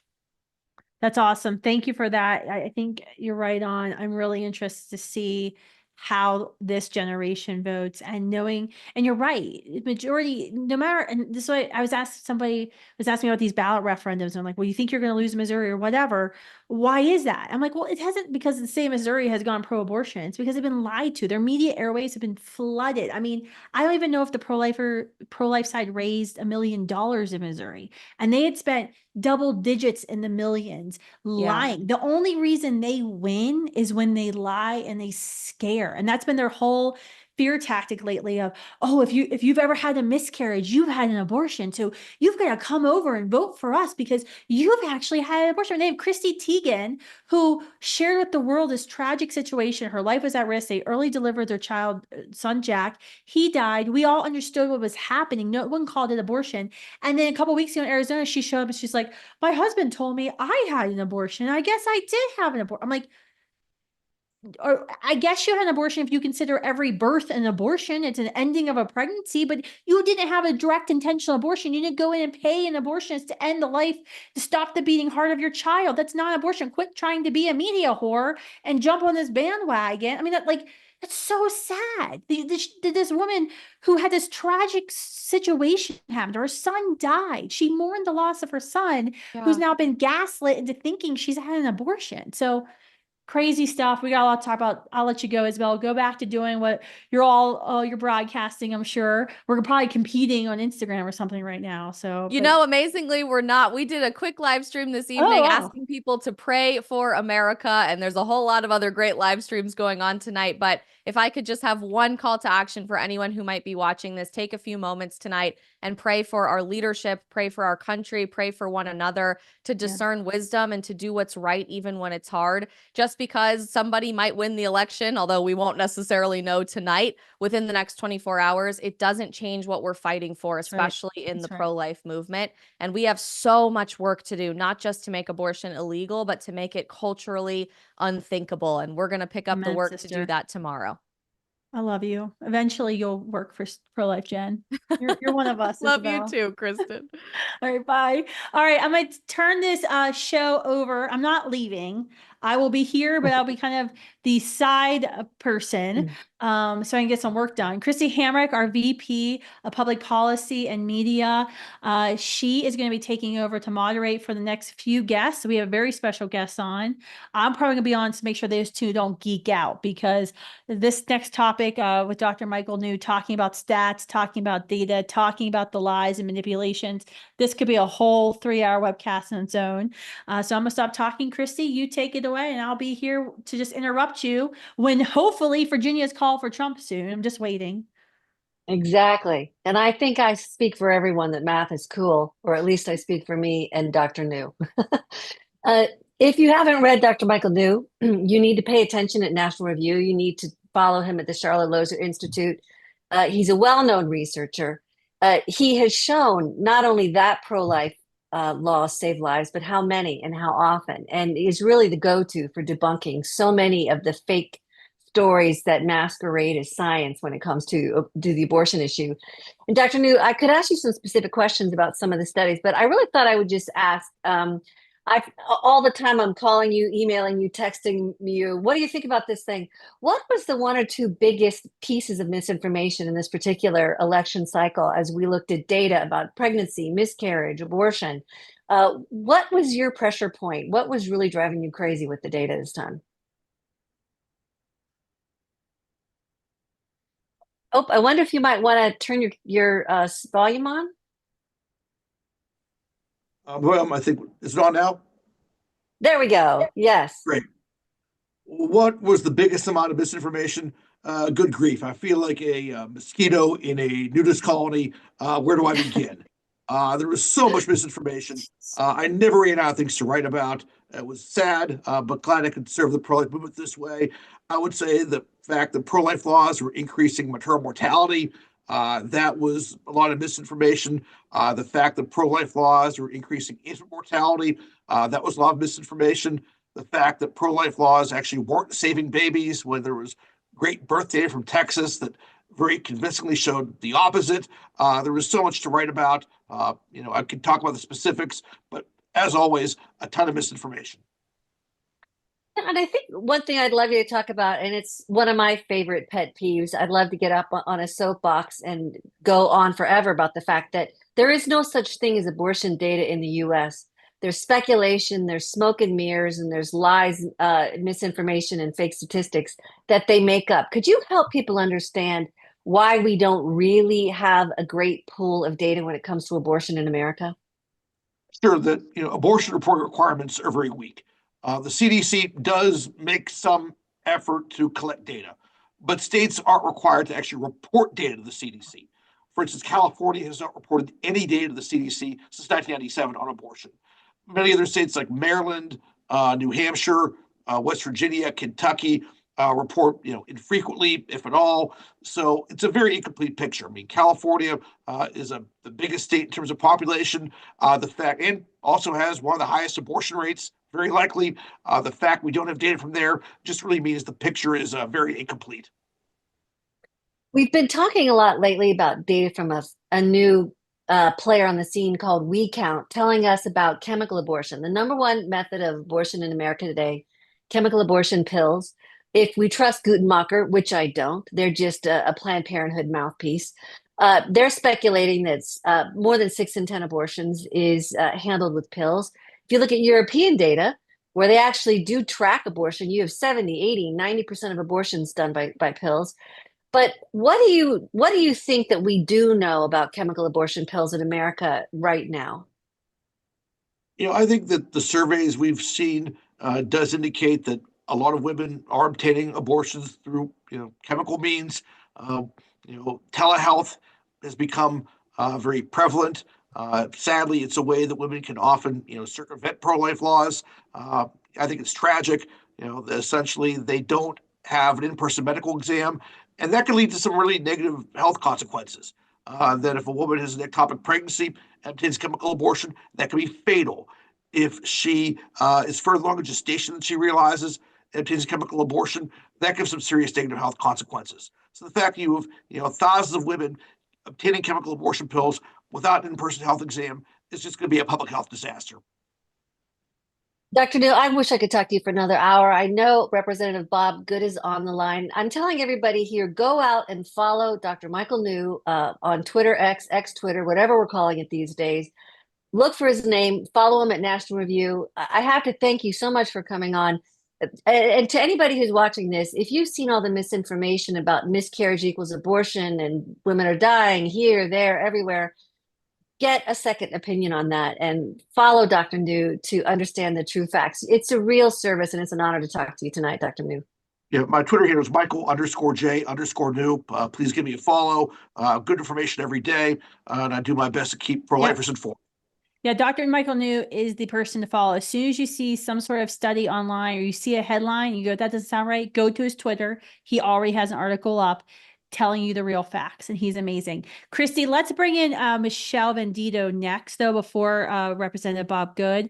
Michelle's got some information to share with us. Michele serves as our Director of Strategic Initiatives of the Pro-Life Generation, leading our campaign for abortion-free cities. Michele, we've been out on the ground exit polling with Students for Life leaders all day in key states. What's been going on? It's exciting. We've been in 9 of the 10 ballot states to be able to exit poll, grab people's attention as they're coming out and just ask them their opinion. And people seem to like to do it because we are at almost 1,500 surveys in across the country in multiple locations in these 9 states. And, it's a lot of what we predicted that we would see, that people don't actually hold the values that they end up voting for. It's a lot of that misinformation that Dr. New just said. They are sadly voting yes on these ballot referendums, and we did see that in our exit poll. But then we asked them a question about what is their ideal abortion policy, and we're at, and this is all just early tonight coming in, 72% want either no abortion, rare, or with limits. Well, then that's not what they voted for when they voted yes on the amendment. And so it's just so heartbreaking to see it time and time again, all of the misinformation, time and time again. Yeah, Michelle, you gotta get on the election night Teams feed and just tell everybody that data, because I see they're going, what did Michelle just drop a bombshell? I did it. This I did is it 5 good minutes data. before this started. I was like, oh, I have to get it. And this is so, what you just said was so important, because I was watching Planned Parenthood's like Twitter, Instagram yesterday, and we're like, 80% of Americans want abortion. Okay, but up until when? Because that's a first trimester number right there of what you're saying. That is not what all these ballot referendums are about. And people have just been lied to. So thank you for doing this work. Thank you to the Students for Life America field team, who is outside all day getting harassed by people saying they weren't allowed to do exit polling, which was completely illegal and wrong. And some of them were very rained cold on all day. My gosh. If you're a supporter, donate money for pizza. We owe some people some Chipotle and pizza gift cards, I think, after today. All right, Michelle, thanks for coming on. Kristi, why don't you introduce our very next special guest? Absolutely. We are very honored today. The last time I talked to Representative Bob Good of Virginia, we were at the Lincoln Memorial celebrating the fall of Roe once again, and he was so kind to join us there. Representative Good has been a champion for pro-life legislation. We've been honored to work with him again and again and again, and look forward to continuing that. But we were really interested, you know what it's like in Washington, D.C., trying to pass a pro-life law, and it looks like we're going to have some opportunities for that. What are the obstacles, you think, coming up for a Congress, maybe with plus 1 or 2 senators, plus 1 or 2 in the House? What can be done, do you think, to protect life and law and service? Well, thank you, Students for Life Action, for sponsoring this event tonight and allowing me to participate with you guys again. Thank you for being in the fight on this most important of all issues. I think the number one obstacle, since you asked about obstacles, is a lack of courage in Washington. We've got to have courage. And what you'll hear is, oh, we've got to win politically. We've got to win. So therefore, we can't talk about this issue, or we can't fight on this issue. And there's really been a misrepresentation, honestly, from President Trump and from many others, saying that the Dobbs decision turned life over to the states, the decision of life or the decision of abortion over to the states, when actually what the Dobbs decision did was to say that there is no constitutional right to an abortion. It overturned Roe, of course, and it said the justices were turning the decision on abortion back to the people and the states, or the people's representatives. So Congress has the ability to protect life, to act on the issue of life. And it's interesting, in the 117th Congress, when I was in the minority my first 2 years, I had 80% of Republicans join me on my friend Alex Mooney's Life at Conception Act, co-sponsoring that. And 80% of Republicans joined me on the discharge petition that I initiated on that, to try to force a floor vote, or at least see how many Republicans were willing to sign on the discharge petition to try to force that, or go on record being for the Life at Conception Act. Then as soon as the Dobbs decision came down, all of a sudden, so many of my colleagues became hyper-federalists and saying, oh, we have no federal role now in abortion. It's now become a states' rights issue, which is not true. It's true that states can restrict it now, but it doesn't absolve Congress of its responsibility. So that's why I've introduced a constitutionally sensitive bill, if you will, our latest life bill that we introduced earlier this year, which focuses on federal funds for abortion. It focuses on doctors who are engaging in interstate commerce, in other words, doing abortions for those who live out of state, or who accept any federally funded insurance for an abortion. It would prohibit abortions in all of those cases, essentially defunding abortion. And that's the bill that we've just introduced. So there is action that Congress can take, and hopefully we'll have a Republican House, a Republican Senate, and a Republican White House. And then the Republicans will have no one to blame but themselves if they fail to act to save life. Yeah, I don't think people understand the kind of money that we're talking in. I mean, at a bare minimum, there's around $700 million lost to Planned Parenthood. There's money in international funding. We've got things like the Dornan Amendment, the Weldon Amendment, the Hyde Amendment, where we're trying to cut funds. I don't think people even understand the House has this tremendous job of passing all these funding bills, of which there are 12 funding bills in which abortion funding is infiltrated like a cancer throughout these pages. And people like myself are trying to keep up with it, to read the fine print of abortion, infiltrating so many programs. And then you have people saying, oh, it's a states' rights issue. Well, it's federal as long as federal dollars pay for it. That's right. It's an insidious relationship between our tax dollars and mandates. And I'd love to hear you talk about that for a second. I mean, President Trump has been very eloquent about weaponized government. And we've seen government weaponized against pro-life Americans praying. And we've seen government weaponized in healthcare policy at HHS. Could you help people understand that? Because frankly, it drives my blood pressure through the roof. The way that we force abortion into our healthcare related programs under the name of mandates. Help us understand that better. Well, I want to give credit where it's due. President Trump was a very good pro-life president. I would suggest the most active pro-life president in terms of what he did. Certainly at the pinnacle of that was his appointment of 3 pro-life justices, without whom we would not, of course, have the overturning of the terrible Roe v. Wade decision that cost over 60 million lives, as you know. It is concerning. We ought to call it out. It is concerning the president has backed away from that. I think he's going to be the new president. So far, it looks pretty good tonight. Things are trending well. I think he's going to be the new president, or the next 47th president, in addition to the 45th. But hopefully he will be more pro-life in action again than he was on the campaign trail. He talked about, hey, I have to win on this. But we need to hold his feet to the fire to that effect. As president, setting aside Congress for a moment, there's executive actions that he can take as president. He can certainly reverse some of the executive actions that the Biden administration has taken that have been harmful to the life cause. He can, of course, continue to appoint pro-life judges and pro-life justices if he does have that opportunity from a Supreme Court standpoint. And to your point of what you mentioned a moment ago, he can stop with a new Department of Justice, not injustice under Merrick Garland and Joe Biden, but he can, in a new Department of Justice, he can stop prosecuting pro-lifers, pro-life protesters who are peacefully assembled at abortion clinics, I should say. Stop prosecuting them like Merrick Garland and Joe Biden have done. Drop these cases that are outstanding now, where the Department of Injustice under Joe Biden is pursuing these.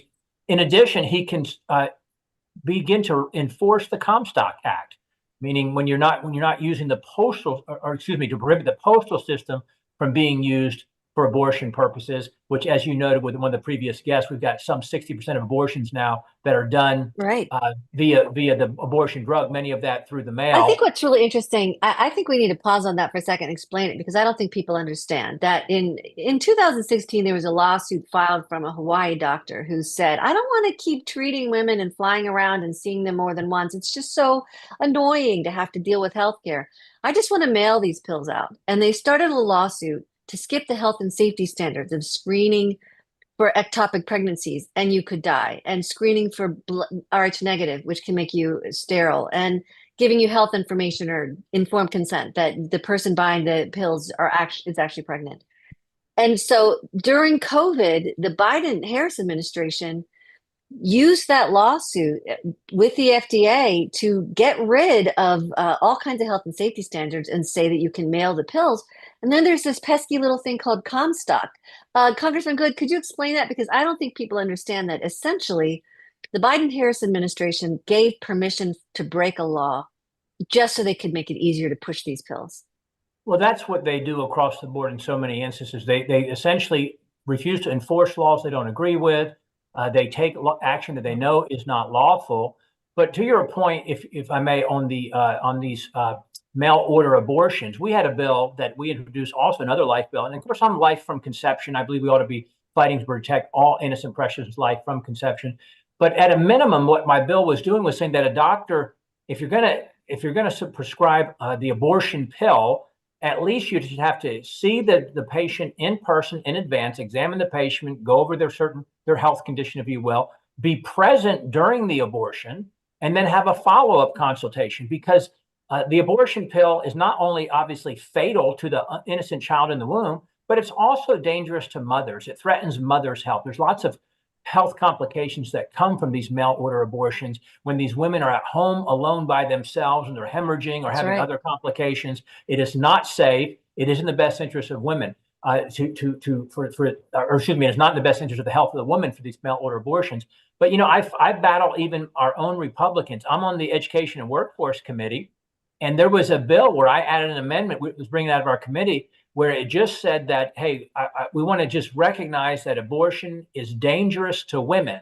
And I had to fight tooth and nail my own party just to get that statement in the bill, that an amendment that said abortion is dangerous to the health of women. Well, that's the facts. That's the truth. And we need to call that out. And we all need, and President Trump can do a lot to overturn the unlawful actions as the executive that the Biden-Harris administration has been perpetrating, and particularly as ignoring the Comstock Act, as you mentioned.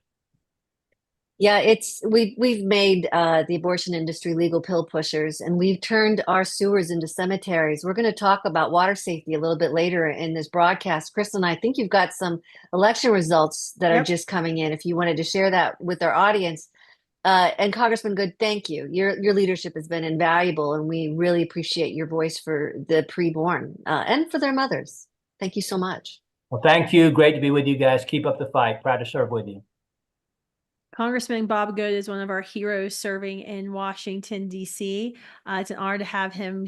So many different Students for Life and Students for Life action events. Yes, Kristi, a couple of things I thought I should update folks on. New York Times is now predicting that President Trump will win the popular vote, which I think is the first time since 2004. Kristi, is that right?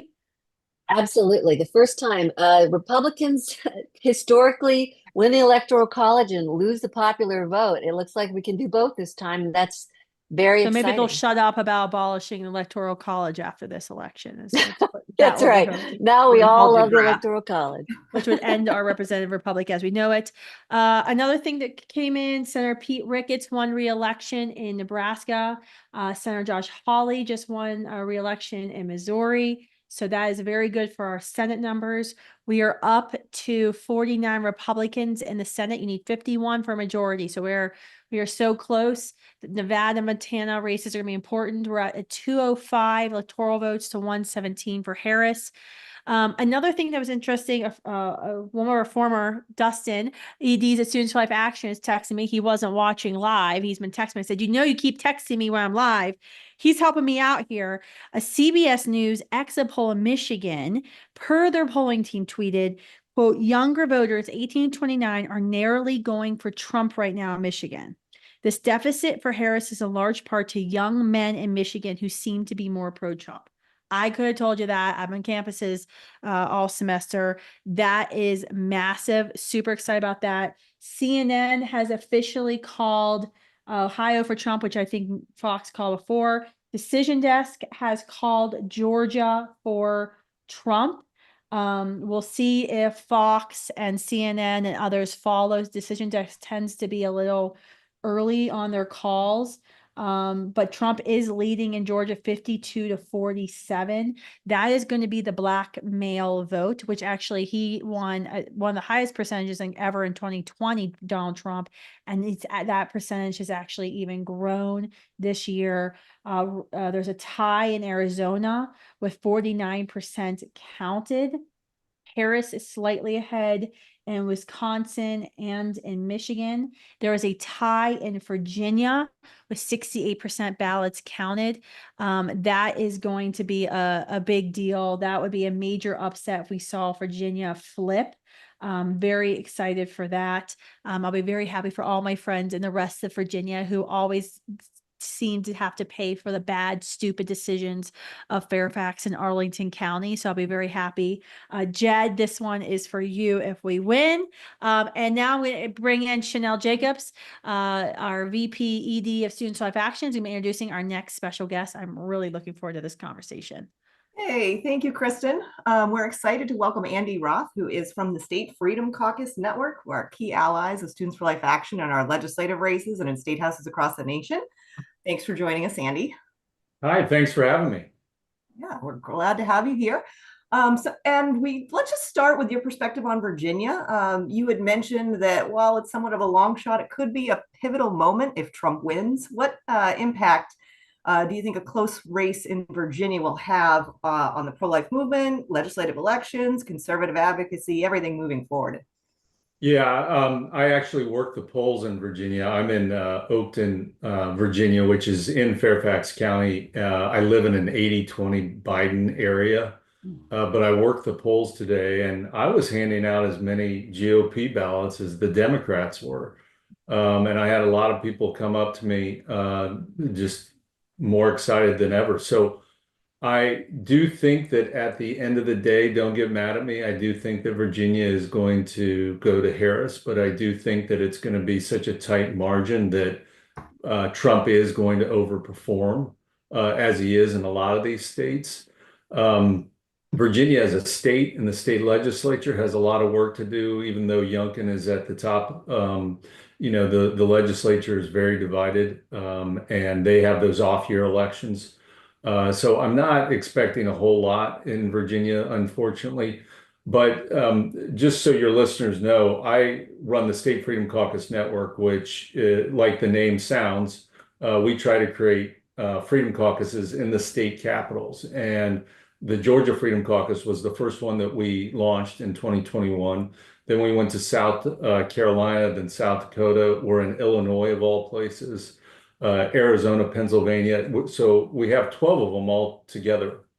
And so what I'm looking at tonight, more than anything, is a lot of these ballot measures that are in the states. We already heard the great news about Florida, but I'm looking at Amendment 3 in Missouri. That's going to be a very close one. South Dakota, the numbers are still kind of slow to come in, but I'm loving what I'm seeing there. That amendment's going to go down along with some other radical liberal amendments that are on the ballot there. We have to worry about Montana and Arizona too, that I'm looking at because we're involved in those states. So it's sort of a mixed bag, but at the end of the day, with Trump winning, and I believe that he will win, I do like what I'm seeing. And I am also tracking a lot of House Freedom Caucus races. And fortunately for me and my job, all of our State Freedom Caucus members across the state pretty much had their races decided in the primaries. So our State Freedom Caucuses are going to be fine, and they're going to be rocking and rolling coming into 2025. Excellent. Well, we found that some of the same establishment leaders who block our pro-life bills in state legislatures are also the ones stopping legislation put forward by the Freedom Caucus. And so after a lot of notable primary wins with some of those establishment Republicans being unseated, what states do you see the most promise in for the Freedom Caucuses, for the advancement of pro-life legislation and other priorities going forward? Well, I'll give you one bad example first. Our Missouri Freedom Caucus, they spent all of this year fighting for IP reform, which is called initiative petition reform. And Florida is a perfect example. In order for something to pass on the ballot in Florida, you need 60%. In Missouri, it's only 50 plus 1%. And it has been established by the state Republican Party in Missouri that IP reform be the #1 issue. And they have been saying that for years and years. And our Missouri Freedom Caucus launched at the beginning of this year saying, okay, let's do it. And they spent the entire session this year trying to pass IP reform so that it could look more like Florida when it comes to these ballot measures. And the only people that were stopping us from passing the reforms were the establishment Republicans in Jefferson City. And we got that bill to the 1 yard line. And at the end of the day, it was Republican leadership that lost it. And then let me add on to that. The incoming Speaker of the Missouri House is a Republican, and he has said that he will not fight Amendment 3, which is the abortion amendment, if it passes. They won't try to legislatively fix it.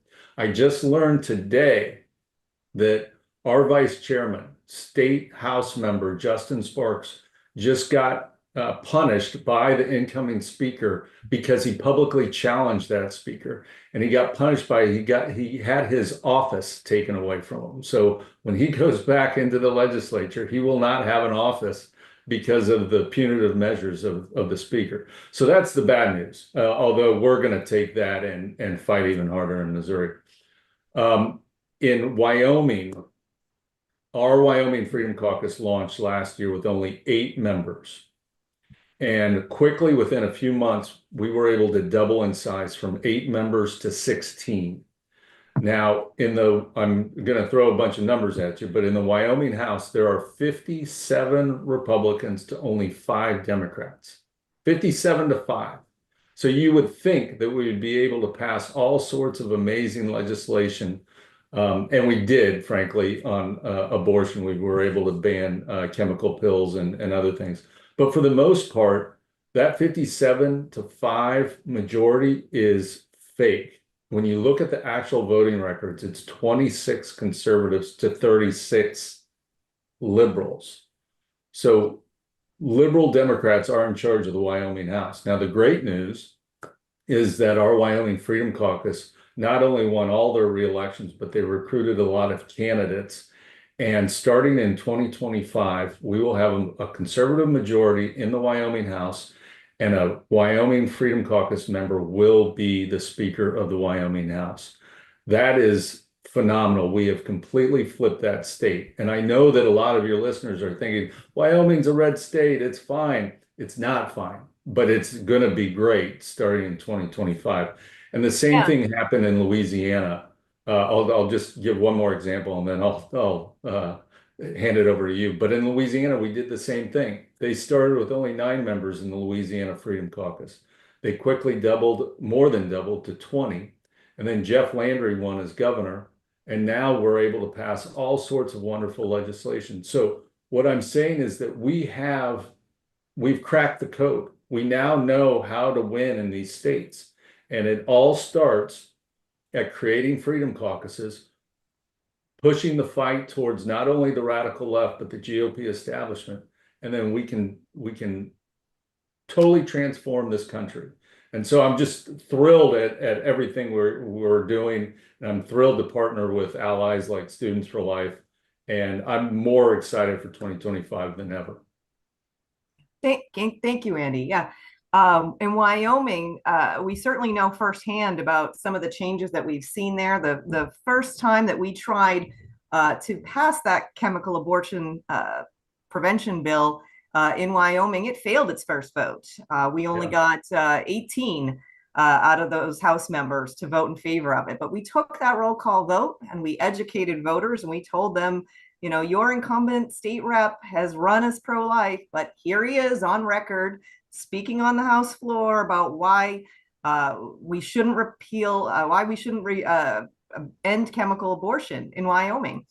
And those education efforts really pay off when primary voters are told this is how your state representative has voted, whether it's on abortion or taxes or other things. You know, they get involved and they throw those guys out of office. And so we were excited to then see the bill advance the following session. You know, the leadership, Speaker Summers and some of his friends there did some bad things to it. They sent it to the Revenue Committee, which, you know, amended it in bad ways, but we fought them on the floor and won. And then with the help of folks like you guys, we were able to send Al Summers packing when he ran for a Senate seat. So, you know, our experience in Wyoming, I think, has been very similar to yours, and we're excited to keep working with you guys to do this in state after state across our country. There really is no reason why we can't do this in every red state and even in some purple and blue states. I mean, this really is the way to win. All we need is conservative lawmakers to band together and form a freedom caucus. And then, most importantly, work with allied groups like yours and educate the voters, because the voters are on our side. Right. And so once you have that awesome pair of conservative lawmakers fighting for them, and you have Students for Life educating the voters, You're literally unstoppable. We can do this. We just need to get into more and more states. Thank you so much. This has been a great update. This is so exciting. And Andy, we've been so excited to work with you all at these state freedom caucuses and just see. It's funny, I was telling somebody, hey, we need more money in Wyoming. And they were like, Wyoming? Why are you spending money in Wyoming? I'm like, it is our most expensive primary state. We have 22 races. We got to win in Wyoming. We've got work to do in the state. But I feel like it's like inside baseball stuff that we're trying to explain to people, like Wyoming. But it's massive. So thank you for that. And, I'm lucky Chanel gets to explain that to all of America, why we're fighting in these states. I have some updates before Chanel introduce our next special guest, though. I want to share. So bad news first. Looks like the all trimester abortion ballot referendum is going to prevail in Missouri, Arizona, and Nebraska. Those things are not looking good. Nebraska will be closer. But it looks like right now we're going to see abortion in the Constitution, Nebraska, Arizona, Missouri. This is why our webcast tomorrow night are your post-election marching orders that everyone needs to RSVP for at 8:30 p.m. Eastern is so, so critically important because we have a plan for this. Even in these states, even in Missouri, even in Arizona, even Nebraska, that pass ballot referendums, we have a way where we can significantly attack the abortion lobby with the type of abortion that kills the most children, which is chemical abortion. We're going to talk a little bit about that. So stay tuned. Make sure you sign up for that. South Dakota, 40% of the vote is in. It looks like we may prevail. We may win. So that means defeat the pro-abortion, all trimester abortion ballot referendum in South Dakota. Maryland, New York's abortion ballot referendums, they obviously passed. Sadly, we knew that was going to happen. PA is basically at a dead split, but Trump is leading in PA with 50% of votes in. In North Carolina, 84% of votes in. Trump is beating Harris by 2 percentage points. Georgia, I know Charlie Kirk, Decision Desk, has called Georgia for Trump, but the other places aren't. Fox is still talking about it. 88% of the votes in, 51.2 Trump to 48.1 Harris. Virginia, 75% in. She's up. Harris is up to 49.5 compared to Trump's 48.9. So those are some updates. CNN has called Kansas and Iowa. If you all saw that fake push poll this weekend about saying Kamala was winning in Iowa, that obviously didn't happen. New York Times has posted. Now, I would love to be in the New York Times newsroom tonight just to see this conversation and the crying that's probably happening. But the New York Times is predicting that Trump has nearly a 90% chance of victory. So that is something they do not want to do. Chanel, I will shut up. Introduce our next guest. Thank you, Kristan. We want to introduce Coleton Furlow, who is the owner of Freedom Flames Candle Company and the host of the Battle Belongs podcast. Thank you so much for joining us, Coleton. So let's jump right in. Why do you think churches need to speak about engaging in politics and defeating sin? Can you speak briefly to that? Yeah, well, thank you for having me. It's great to be with y'all tonight. My heart's skipping beats right now. I'm just waiting for these results to come in. But the fact that we're even talking about the need for the church to step up and fight against the slaughter of unborn children is absolutely crazy to me. I never thought that the church would shy away from standing up for God's truth. We know that in God's eyes, life begins before conception. He knew us before he formed us in the womb. So first of all, it's the church's place to be standing up for what's moral, what is good, and for biblical truth. And we have seen the church shy away. We've seen Christians shy away. It wasn't too long ago that I was at the Supreme Court covering a pro-life rally, and there were people there with signs that said Catholics for abortion access. And I simply asked them, how can you be a Catholic, a Christian, a person of faith, and support something that goes against every aspect of biblical truth? And they have zero answers. So I don't know where these people are getting their ideas from. I don't understand how they can believe what they believe. I don't understand how you can call yourself a Christian yet support the slaughter of over 63 million unborn children since the overturn of Roe v. Wade. And if we want to preserve good, not only here in America, but around the world, the church needs to be the first entity and institution that stands for moral biblical truth. Yeah, and that's one of the biggest things that's at stake in this election cycle. The the ability of churches and individuals to speak out, the lawfare that goes on, and what a Harris administration would likely do to persecute churches and pro-lifers. In addition to that, what do you think are the biggest things that you see at stake in this election cycle? Aside from abortion, I mean, I think just freedom in itself is at stake. We are living in a country right now where we have wide open southern border thanks to the failed Kamala Harris border czar task. So my first question is to the American people is, why would you want to give someone a promotion when this person failed at their current duty? We are having illegal immigrants pouring into our country, where criminals, I mean, these are not good people. These countries are not sending their bright and best people over to America. We have seen people like Laken Riley murdered in Georgia. American citizens are under attack by criminals, drug cartel. We are seeing drug trafficking. We are seeing human trafficking. We are seeing child trafficking. Over 300,000 children are missing right here in the United States from this border crisis. So if you don't have borders, you don't have a nation. Aside from that, the economy. I'm a Gen Z voter. We are worried about the economy right now. I can't afford to go out and buy a house right now. The prices of gas have skyrocketed under the Biden-Harris administration, and people in college are kind of fed up with the lies that the Biden-Harris administration pushed during the 2020 campaign, that they said they're going to forgive the student loans, they're going to make college free, and it never happened. And I was watching a person today on the news who was outside a polling place, and she was being interviewed, and she voted for Kamala and Biden in 2020, but she voted for Trump today because she said that she's fed up with the lies. She's tired of what the Democrat Party loves to campaign on, and they never fall through with it. And the main one was this whole student loan thing. So people my age really care about the economy. We want the American dream. We want to be successful. We want to be able to start a family. We want to be able to get our own house, and we cannot do that under Democrat leadership. Well, Coleton, thank you so much for coming on. That was so illuminating. It was so great to hear from your perspective as a Gen Z social media influencer and voter. I've got some new updates I want to share before we go to our next segment here. Things have been coming in at a rapid pace.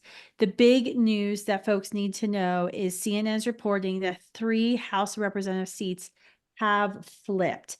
I believe that gives us a 5-seat majority in the House if things continue to track and go well. Hopefully we get more. This is actually what Speaker Mike Johnson was predicting the other day. He was thinking, at minimum, probably a 5-seat majority. That's going to be massive. Super, super excited for that. Carrie Lake looks like she's going to go down in Arizona. She's this pro-choice Republican, said she was pro-life the first time she ran, then she was pro-choice. So, kind of sad because we need those seats. But Trump and Harris look like they're neck and neck in Arizona right now, even with the ballot referendum, the pro-abortion side winning on that. So those are some updates that we wanted to get out to you right now. It looks like they still haven't called North Carolina on Fox. Someone tell me if I'm wrong.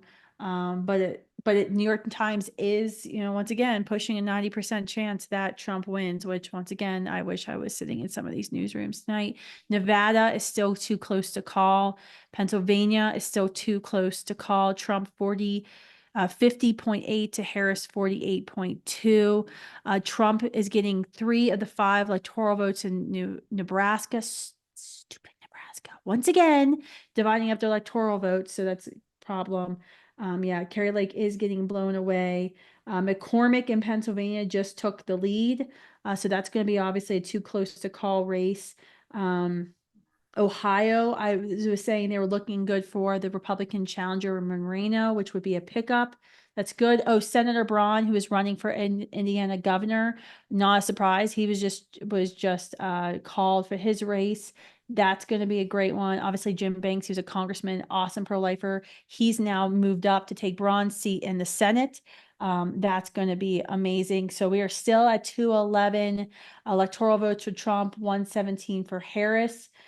So I'm going to give it back to you, Chanel, and let's introduce, we have two new guests coming on, two staffers with Students for Life. So I'm super excited for us to introduce them. The first person is going to be Jordan Brittain. She is our Pacific Southwest Regional Coordinator. She has been on the ground in Arizona, door knocking like every weekend, going to like all the things constantly. All I hear from everyone in Arizona is what a superstar Jordan Brittain is. Then the other superstar on the other side of the country is Mary-Logan Miske. Mary-Logan is our Southeast Campus Formation Coordinator. She's been on the ground in Miami doing all that she can for the ballot referendums there. These are two pro-life heroes when you think about what we've been faced and what they've been faced with on the ground with the ballot referendum. So Chanel, why don't you interview our heroes and see what they can report from Arizona and Florida? Yeah, so we're super excited that we were able to defeat Amendment 4 in Florida tonight. So we wanted to hear from some of the young ladies that have been on the ground and engaging against these amendments for the past, oh gosh, since they were in the signature gathering phase with our decline to sign efforts, urging voters to reject them from the minute that the signature papers were being circulated. So Mary-Logan, what can you tell us about your efforts against Amendment 4? What were some of the highlights of what you folks did that wound up being successful? Yeah, first of all, I'm completely elated. I can't stop smiling, to be honest. This is such a huge win, especially as a Florida native myself. So this is just really exciting. Not only does it show that we can win, but we can win big with even abortion on the ballot. So I'd love to brag about our students here and talk about all the amazing things that we've been able to do this year. But we've been able to host the Abortion on the Ballot Fall Tour. We went to 16 different college campuses across the entire state. That was both public and private universities. We were also able to have several door knocking deployment opportunities for students, and we nearly knocked on over 10,000 doors. We had so many of our students engaging in several conversations, both on and off campus and on the grounds. And I'm really happy that our hard work has paid off, and it really shows that. We've had so many interactions with students and have been able to actually help post-abortive women in our state and even help students who are facing unplanned pregnancies as well. And so that's really exciting news. Shout out to our other staffers in Florida, Andy Sicola, Chanel, of course, and our Florida Regional Coordinator, Kristan Murray. I'm very proud of them and the work that we've been able to do in Students for Life. And I think it again sets this powerful standard that we can beat abortion when it's on the ballot. I think it's very encouraging to see that. Even if this is maybe the only win that we get with abortion on the ballot, we'll take it, because we can now set that standard and precedent for other states to come as well. And so our work is far from over. We remain deeply committed to our cause. We're going to continue to support women on the ground, on and off campus. And together we're going to make a real difference. And I couldn't be prouder of the work that our staff and our students have accomplished. And let's keep the momentum going and continue to advocate for life in Florida and far beyond as well. Awesome. Thank you so much, Amel. Now I want to talk briefly with Jordan Brittain.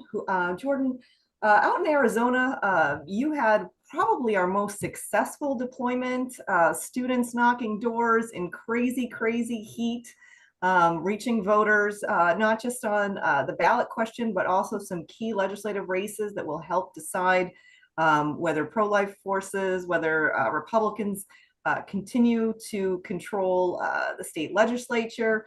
So we wanted to talk to you. What was the most surprising story or the biggest success story when doing your ballot activism this year? Yeah, thank you, Chanel. I think one of the best stories I would say, as you know, Tucson is very liberal. U of A is a very liberal campus. But my pro-life partner in crime, Heather, she was able to go to their campus and talk to a group of about 10 sorority girls who were all actually pro-choice. But after hearing from Heather what this Prop 139 would actually do and how extreme it is, in allowing abortion up to birth, taking away parental consent, all of that, even though they didn't actually change their mind on being, they didn't change to pro-life, they actually did say that they would vote pro-life or vote against Prop 139. And we saw that countless times, that even when, even if people were pro-abortion, when they heard how extreme this proposition was, they realized, like, I don't want this, I don't want abortion up to birth, taxpayer funded for any reason.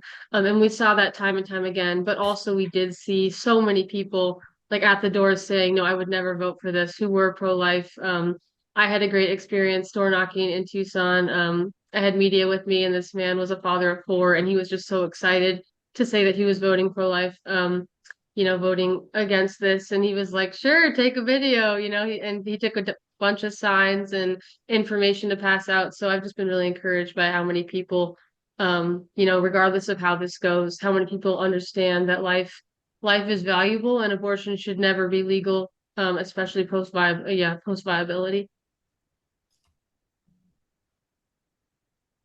Awesome. All right, we've got some news. I'm cutting in. Sorry. You're awesome, Jordan. You are a rock star. And by the way, Jordan just published her own kids pro-life book. Jordan, where can people get this book? Just plug it. Yeah, I'm still working on it. I have a website, so I'm trying to get it up right now. I've been taking pre-orders for right now. I have 250 in my first order coming, and so I'll start selling those right away. What's the website you can pre-order?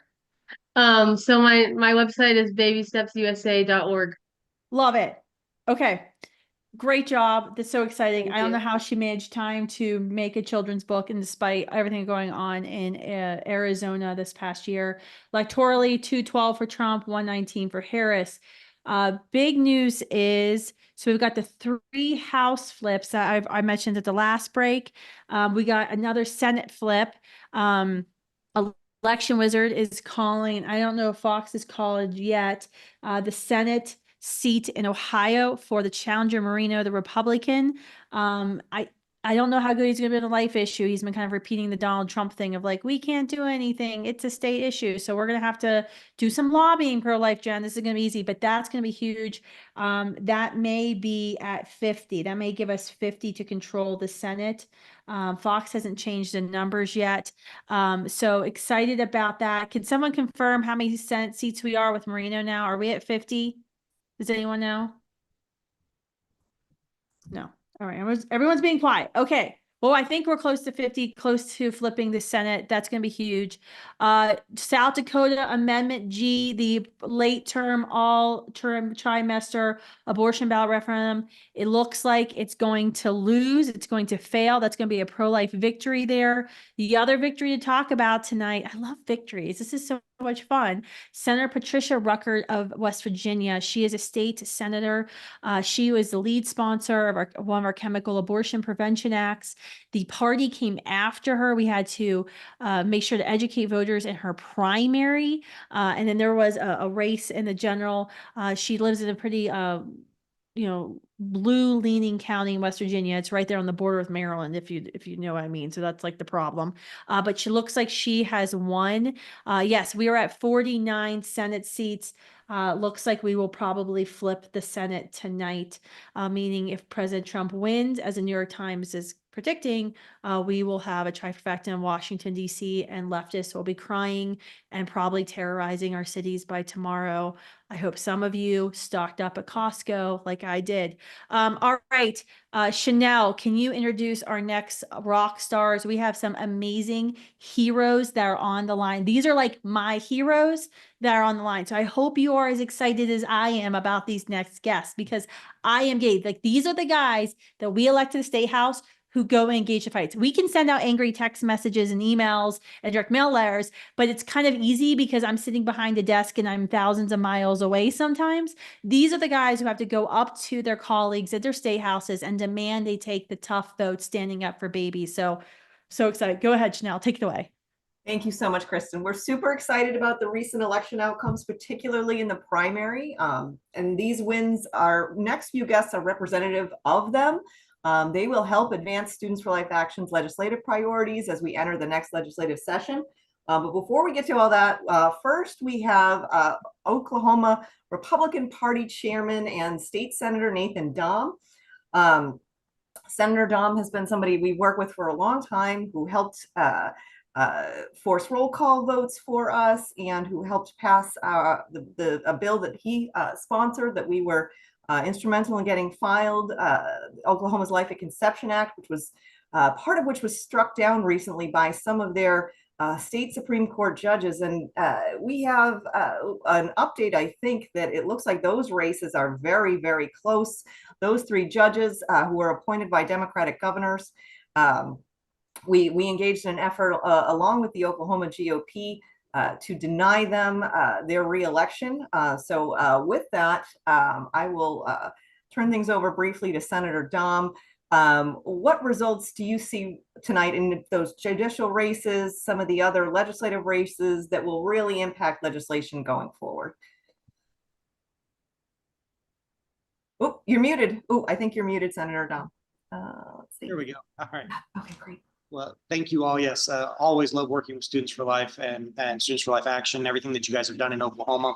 We have made huge strides. As you mentioned, we passed Senate Bill 612, which was the Life at Conception Act, one of the last ones passed in the United States. And fairly quickly, our liberal Supreme Court threw that out, and they found a right to abortion in the Oklahoma Constitution that does not exist.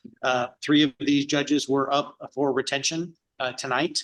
And in Oklahoma history, we have never once voted out a single judge on a judicial retention ballot until tonight. So this is a historic night. One of them has been defeated. The other 2 looks like they might just get through by the skin of their teeth. We're talking 49.5 to 50.5. I mean, less than 1 percentage point vote that they're just barely getting by. And normally they sail through with 60+% of the vote. So thankful for what you all have done to make this historic event happen. We've put them all on notice by one of them going down and being removed. And the other 2 are absolutely on notice, knowing that they had to spend millions of dollars and call in reinforcements from across the country to try to defend their liberal records. So we're very excited about the future here in Oklahoma. I know you have one of our new senators who just won here tonight, Kendal Sacchieri, coming up, and she's going to be a rock star that I'm so thankful that you all are going to continue to work with her. And I look forward to working with you all in the future in whatever capacity I'm in. But thank you for leading the charge of protecting life. Thank you so much, Senator Dahm. Switching things over to South Carolina and to Representative John McCravy. So in terms of other big defeats, in addition to that judicial race, one of the things that we've highlighted throughout the evening was the sister senators in South Carolina going down in defeat. And we're excited to have you on to talk about your Human Life Protection Act, which will hopefully have the math to be successful in the state Senate now, with some of those individuals who had filibustered it gone. So we're excited to have Rep. McCravy on to talk about that. Well, thank you so much. And it's an honor to be on with you folks. You have made a difference not only in our nation, but right here in South Carolina by flipping those seats back in the primaries. We now have 3 pro-life senators that were not pro-life before. And in addition to that, looks like we're going to flip a couple of other Democrat seats in the Senate, which was our issue, was the Senate all along.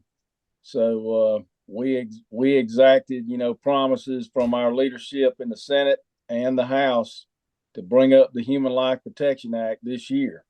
So we made deals and we're going to hold them to that. And we're looking forward to doing that this year and looking forward to your support again.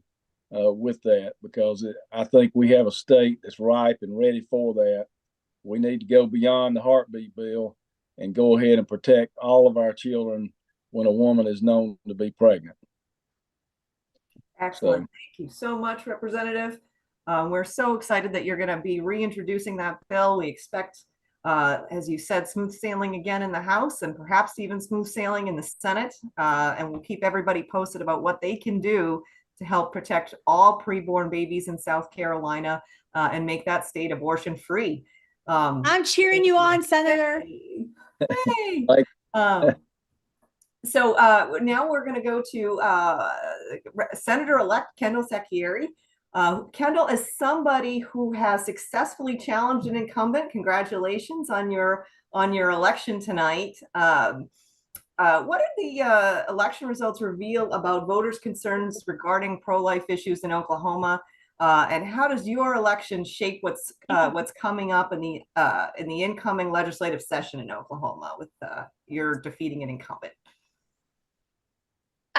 Well, thanks for having me on and letting me speak to my election tonight. We won with 80% of the vote. I'm very excited to say we might have the highest one of the night. I'm not sure yet, but proud of that. And yeah, we beat out an incumbent in the primary. A big attribute thanks to Students for Life in the end. You know, and Senator Dahm, you know, getting a roll call vote on my incumbent and finally getting, you know, some light shown on where these people really stand. So when that mailer came out and Students for Life got involved, that was really like the switch of the game, it felt like. So my district cares a lot about protecting life from the beginning. And I had a lot of phone calls and texts and emails over that revealing vote. People just felt like the wool was pulled over their eyes. So job well done to you guys. Kudos to Senator Dahm for making that happen. And yeah, I think it was evident tonight that after I beat the Republican primary incumbent, that we did not want a Democrat in there that was not for pro-life in any way, shape, or form. Awesome. Thank you so much, Kendall. We look forward to working with you in the upcoming session in Oklahoma. Thank you, guys. And now we want to talk to Senator-elect Chris Rose. Chris is another candidate defeating an incumbent, this time in West Virginia. What did you learn about voter attitudes toward pro-life issues? And how will this help us protect more preborn babies and advance pro-life legislation in West Virginia? Oh, I think you're muted too. Whoop, there we go. Oh, can you guys hear him? I think we have an audio problem. No. Do we have an audio problem? Try. Oh. All right. Well, while you try to figure that out, holy heck, Arizona, Trump is winning, but it's by 3,000 votes in Arizona. So we obviously know that's still going to be coming in. That's going to be making a huge difference. Governor numbers, I think we are up in governors for Republicans. I'm trying to get an update on that. And Wisconsin is already going to court. The judge in Milwaukee has already ordered some sort of recount situation. Okay, Fox is just calling the U.S. Senate race, which we already called. Moreno in Ohio beating incumbent Sherrod Brown by 2 percentage points. So that is significant. CNN is now talking about how Georgia and PA need to have all the votes counted overnight to save Kamala Harris, which is, you know, if you all remember 2020, I think I was the only one that stayed awake and watched it happen in real time. Do we have Chris's audio now, Chanel? We're still working on it. Okay. So, the governor numbers. Thank you, Kristi, who's on the background putting these data in. We're up to 24 Republican governors to 22 Democratic governors. That is extremely important.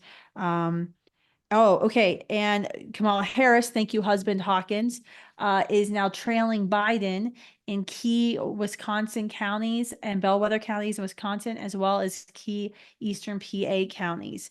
So that's great. We're still up by 3 in the House, but we got our eyes on other things. Kamala Harris staff, Harris campaign chair Jen O'Malley Dillon has told staff to go get some sleep. So they've gone silent on Twitter. No one's really heard from them.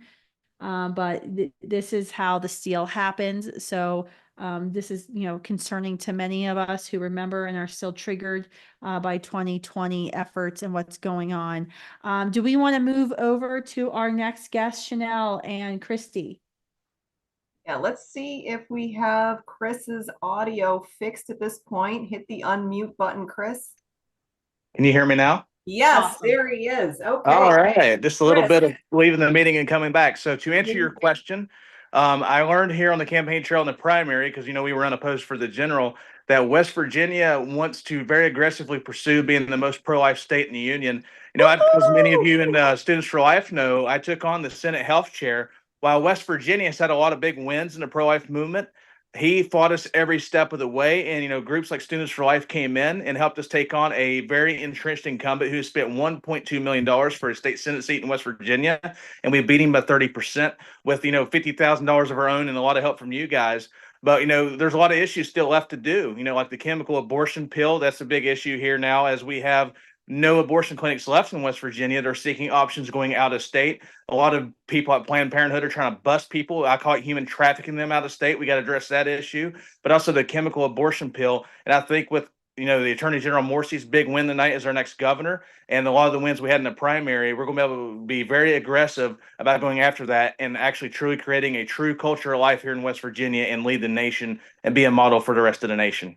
Woohoo! Very exciting news out of West Chris, Virginia. we're going to hold you to that. We're recording this at some level, so I'm holding you to that promise. Absolutely. And that's actually something that doesn't happen enough, is hold people accountable for what they promise. So absolutely, we look forward to working with you guys to make all of that happen. And I look forward to holding other people accountable, like all these other people that we ran and got in the primary. If they don't help us, we got to hold them accountable as well. But absolutely right. I look forward to working with you. I'm a big fan of your guys' work. And it's truly been an honor working with you guys to get rid of an anti-life, a pro-abortion candidate, and Senator Mike Maroney, and now actually have one that's going to be a champion for life. Thank you so much, Chris. Thank you. Thank you, guys. God bless. All right. So now we're going to do, that was exciting to hear the live updates from everyone. I think I'm muted. Can we unmute me? You're not muted. Okay, I'm not muted. Thank you, producer Elise. It just looks like I'm muted on screen. So, all right. I'm really excited about some numbers that are coming in. The Missouri Amendment 3, the late term abortion ballot referendum, the margins are getting tighter there. So pro-aborts are winning with 51.9%. Pro-lifers have 48.1%, and there's 69% of the votes in. That one's going to hurt if we lose. I know there was a big donation was supposed to be made to Missouri to help with some of the media, and then it didn't come in, and we got completely trounced and drowned in pro-abortion media buys in Missouri. So that's going to be interesting. Kristi Hamrick, are you on the line? We're supposed to be given some updates, real-time updates, Kristi.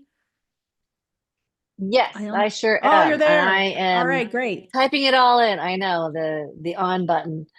I will say in regards to ballot initiatives, it's not going well. We had a win in Florida, and that was great. And that's what we hoped for, and that's what we expected. As it goes across the board, though, for the rest, it's not good, and that's what we expected too.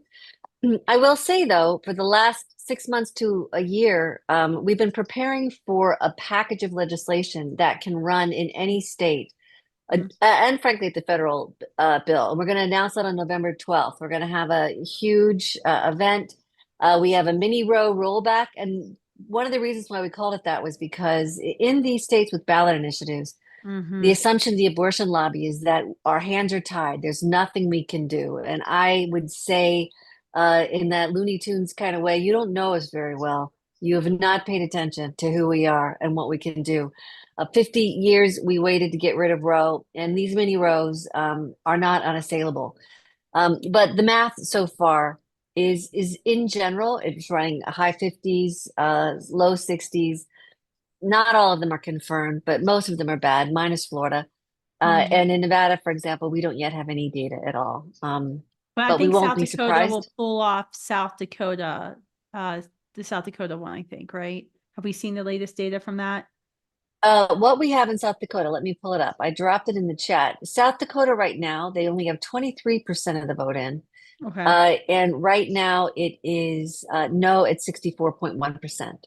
That's So a good number. I like that with that's the right kind bordering. of direction.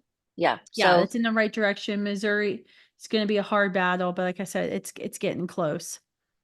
it's getting close. That's right. Arizona right now, they've got 48% in with a 63% yes. Missouri, they have That'll probably be a loss for 73% us. in with 54% yes. So these aren't high numbers. One of the things that's been interesting, though, when you look at the reporting about ballot initiatives, is that states are talking about how they've made it too easy for outside interest groups to come in and manipulate state constitutions. Yeah. So Ohio, for example, tried to change it to 60% in the 11th hour. It didn't work. And that's what Florida had. With Florida, if you want to change the state's constitution, it was 60% margin as opposed to just 50+1. I know a lot of states are talking about that. And I'm not sure that most people understand that not every state in the union, it's only 30 some where you can come in with the ballot initiative. I do think, though, the big miscalculation that the abortion lobby has made is they set up these get out the vote efforts for the Biden-Harris administration and now the Harris-Walz administration. And what a goose egg that has been all night long. You don't see Harris riding the wave of these ballot initiatives to big wins. I find that fascinating, and the joke's on you, that just didn't work the way that they thought. Couldn't love it more. We are going to have work to do to go back in and fix these laws. We do have a plan for that legislatively. Another thing that we can do is frankly go back and do a different kind of ballot initiative to be more precise, but we're all going to end up in court. And Kristan, I know you know what that's like. We're getting ready for court all the time. But that to me is where these ballot initiatives are going. They're heading to court because these are undefined. You'd look at a word like health, for example. Health is not a medical word. Health is a legal word, and it means abortion through all 9 months for any reason whatsoever, and sometimes with taxpayer money. So we're just going to have to go hard on these things. I know I've got a video coming up, Kristan, but yeah, let me turn it back to you. Yeah, you find more data. I'll share my data. It looks like the Dems picked up 1 House seat. So we're 162 Republicans in the House, 108 Democrats in the House. So there's still 3 flips for Republicans, but we lost 1. So it kind of only means 2 flips now. Now Fox is officially calling 50 Senate seats with Marino. So Tim, she is winning right now in Montana. That would give us the 51 majority, which is what we need to stop if, God forbid, Kamala Harris wins tonight, to stop, packing the Supreme Court, ending the filibuster, all of the evil things to destroy our representative republic that they've been publicly saying out loud, which I cannot believe it. So if we win the Montana seat, it's only, I think it's like 10% in on the vote. So it's way too early to call Montana what's happening in Montana. And I was just looking at the screen. I can't tell if the bane of Montana's existence, Bozeman, where all the Californians moved, has been reporting in. I don't think so with the numbers looking in. That's where the university is. That's where we'll see the difference there. So that's going on. Kristi, what else do we have to report that's coming in new? Fox is on commercial. I'm just seeing, we're still at 216 electoral votes, Trump, 193 Harris. I mean, it's all of the blue wall states, Wisconsin, Michigan, Pennsylvania. They're all saying too close to call. Has anyone seen any data? It's too close to call, Nevada? and the lawsuits are starting. What we have in Nevada, let me pull that up. It really is getting, it's so tight, and the lawsuits are starting. And we've been saying all along, before this election, I think people need to understand, before we even got to tonight, there were Mark Eliason, Democratic operatives. Well, North Carolina was just called for Trump via the New York Times. That's very good. That needed to happen. And despite the horrific hurricane, which I was kind of concerned, about where it hit. It sounds like North Carolina came through for President Trump, so that's huge. Sorry, keep going. Yeah, I don't see it real clear politics that Nevada is called as yet. But like I said, lawsuits are starting. There were 160 plus lawsuits that were engaged before this ever got started. All week long, we've been seeing people run to the Supreme Court, run to the state court, run to state Supreme Courts in Pennsylvania and Virginia, trying to get rid of bad ballots, trying to deal with challenges to voter identification laws. So, like I said, Wisconsin already has started. They want to have a certain kind of recount related to the mail-in ballots. I think it's gonna take us a while to know. But if Pennsylvania, Trump hits Wisconsin, he 270, looks like he's still leading. Wisconsin, 65% of votes in. He looks like he's up by 80-some thousand votes. Pennsylvania, 75% in. Trump is up by, oh dear Lord, like 60. yeah, most unsurprising news 70,000 of the night, votes. Harris is expected to win California. As my husband is texting me, if these were Democrat leaning, they'd be calling him for the Democrat right away, but they're going to say too close to call on everything at this blue wall. They want us all to go to sleep and just forget what's going to happen. That's right. And In that is Virginia, why we've election got watchers are so 50%. important. That's right, 50% to 48.3, according to the Washington Post. North Okay. Carolina, they have 50.8 to 48.1. These are all Washington Post numbers. In Georgia, again, the Post is saying too close to call. Donald Trump at 51%, Kamala Harris to 48.3, and that's with more than 90% in. It's extraordinary. In Michigan, the Washington Post has Donald Trump at 52%, Harris 46.2. What's the percentage in? But the percentage in is only 31.4%. Yeah, exactly. Not as good as you'd like. In Wisconsin, 64.9% in, and Trump at 50.7. And what's interesting is when you look at the Washington Post map, for example, all the gray areas in general, Trump is up. You can scroll over it and see that they're not going to give him the benefit of the doubt. So it's pretty fascinating, really, to watch. New Mexico, Kamala is actually up there with 52%. Arizona, that's another one where Donald Trump has 49.7 to 49.5. That's pretty close. Yeah.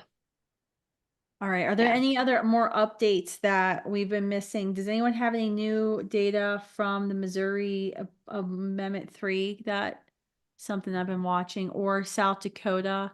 Chanel, I know you were looking at the South Dakota numbers pretty closely here.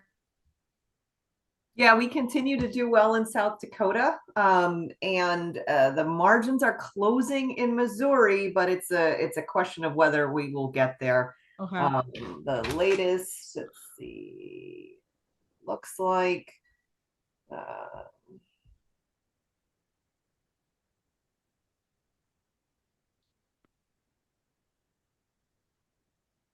yeah, on Amendment 3 in Missouri, with about 70% reporting, the yes side is at 52% and the no side is at 48%. So that one's a nail biter in Missouri. Okay. What do we have any updates? Our next guest has just gotten on, but we got a few minutes. Are there any updates that you need updates about state legislative races? I know there's like 100 our team is tracking right now. Yeah, we have a handful of folks who were reelected in North Carolina, races that we had engaged in. The big fight for North Carolina is to retain the Republican supermajority, because Republicans will need, every vote to pass legislation protecting more preborn babies. Right now, the state has a 12-week abortion prevention act, but they could easily use that supermajority to go to protect life at conception. But they would need every Republican vote to do it, as they did when they enacted the 12-week protection. The governor will continue to be a Democrat in North Carolina, so he would veto any protection, and we would need every Republican vote to override that veto. So re-electing good incumbents in North Carolina is important. We're still awaiting the results on a couple of races where we had open seats and where we had challengers to Democrat pro-abortion legislators in North Carolina. But we're excited that those races are very close, and we're still waiting for the final results in those cases. And that's where we stand right now in North Carolina. That's awesome. And my husband's texting me that Trump is still up in Minnesota by 131,000 votes. Now, this is Tim Walz's home state, and this is a state that, like, in 1984, when every state went red except for one state, it was Minnesota, because there's like something in the water in Minnesota, and I don't know what goes on in Minnesota. Well, I do know what goes on in Minnesota. I lived there for 4 years, but what the hell? I don't know. It still baffles me. But that's crazy. Trump's not going to win Minnesota, but I think I like making them sweat, especially in Tim Walz's state. Maybe it's a repudiation of how extreme and out of touch he is. Kristi, before we go to our next guest, let's talk. Oh, I have a special guest of my own who just came in. Oh, hi, my mini. Look. Oh, look. If you guys are getting stressed out with the election, look at the puppy. Oh, there's a puppy. Kristi, we've been talking a little bit about the ballot referendum situation. How are we going to overcome and work through now abortion being in some of these states' constitutions? We have a little project, and you kind of already teased out the water. We have a short video we want to play. But before we do that, can you just give us a little bit more information here? I just feel like we teased it out, but secret what's the strategy of sauce. the water? Here's the thing. Even if you support abortion, that is not an argument for dumping blood, placenta tissue, and human remains into our drinking water. And the fact is, that is a dangerous and deadly pathogen that we're really just exposing all the population to. We've got a lot that's going to happen over the next couple months. We have research that's coming. We have legislation that's coming. But I really need everybody to think about this. If we are flushing 7 out of 10 abortions into the drinking water, what happens to what you're drinking? Where does it go? And one thing that was really fascinating to us is on the campaign trail in Trump's stump speech, he talked again and again and again about what a commitment he had to clean water and to the environment, how he had been a hero in this space, and he really had been, and how he was going to make sure we had, and I quote, crystal clear water. President Trump, we've got your back. We want there to be crystal clear water. As a matter of fact, we have a plan to help you get abortion out of the water. Some legislation coming, and we have a special video as a tribute to President Trump's Clean Water Initiative and the Clean Water for All Act. If we can roll tape, that would be great. Not roll tide, though, because go Vols. But can we roll tape?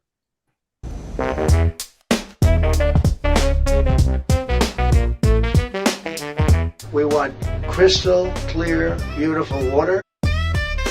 Water and air. They were drinking such terrible water, such terrible water. I also had the cleanest water. I really focus on the water. We went into rural parts of the country and fixed people's water. Crystal clean, crystal clean.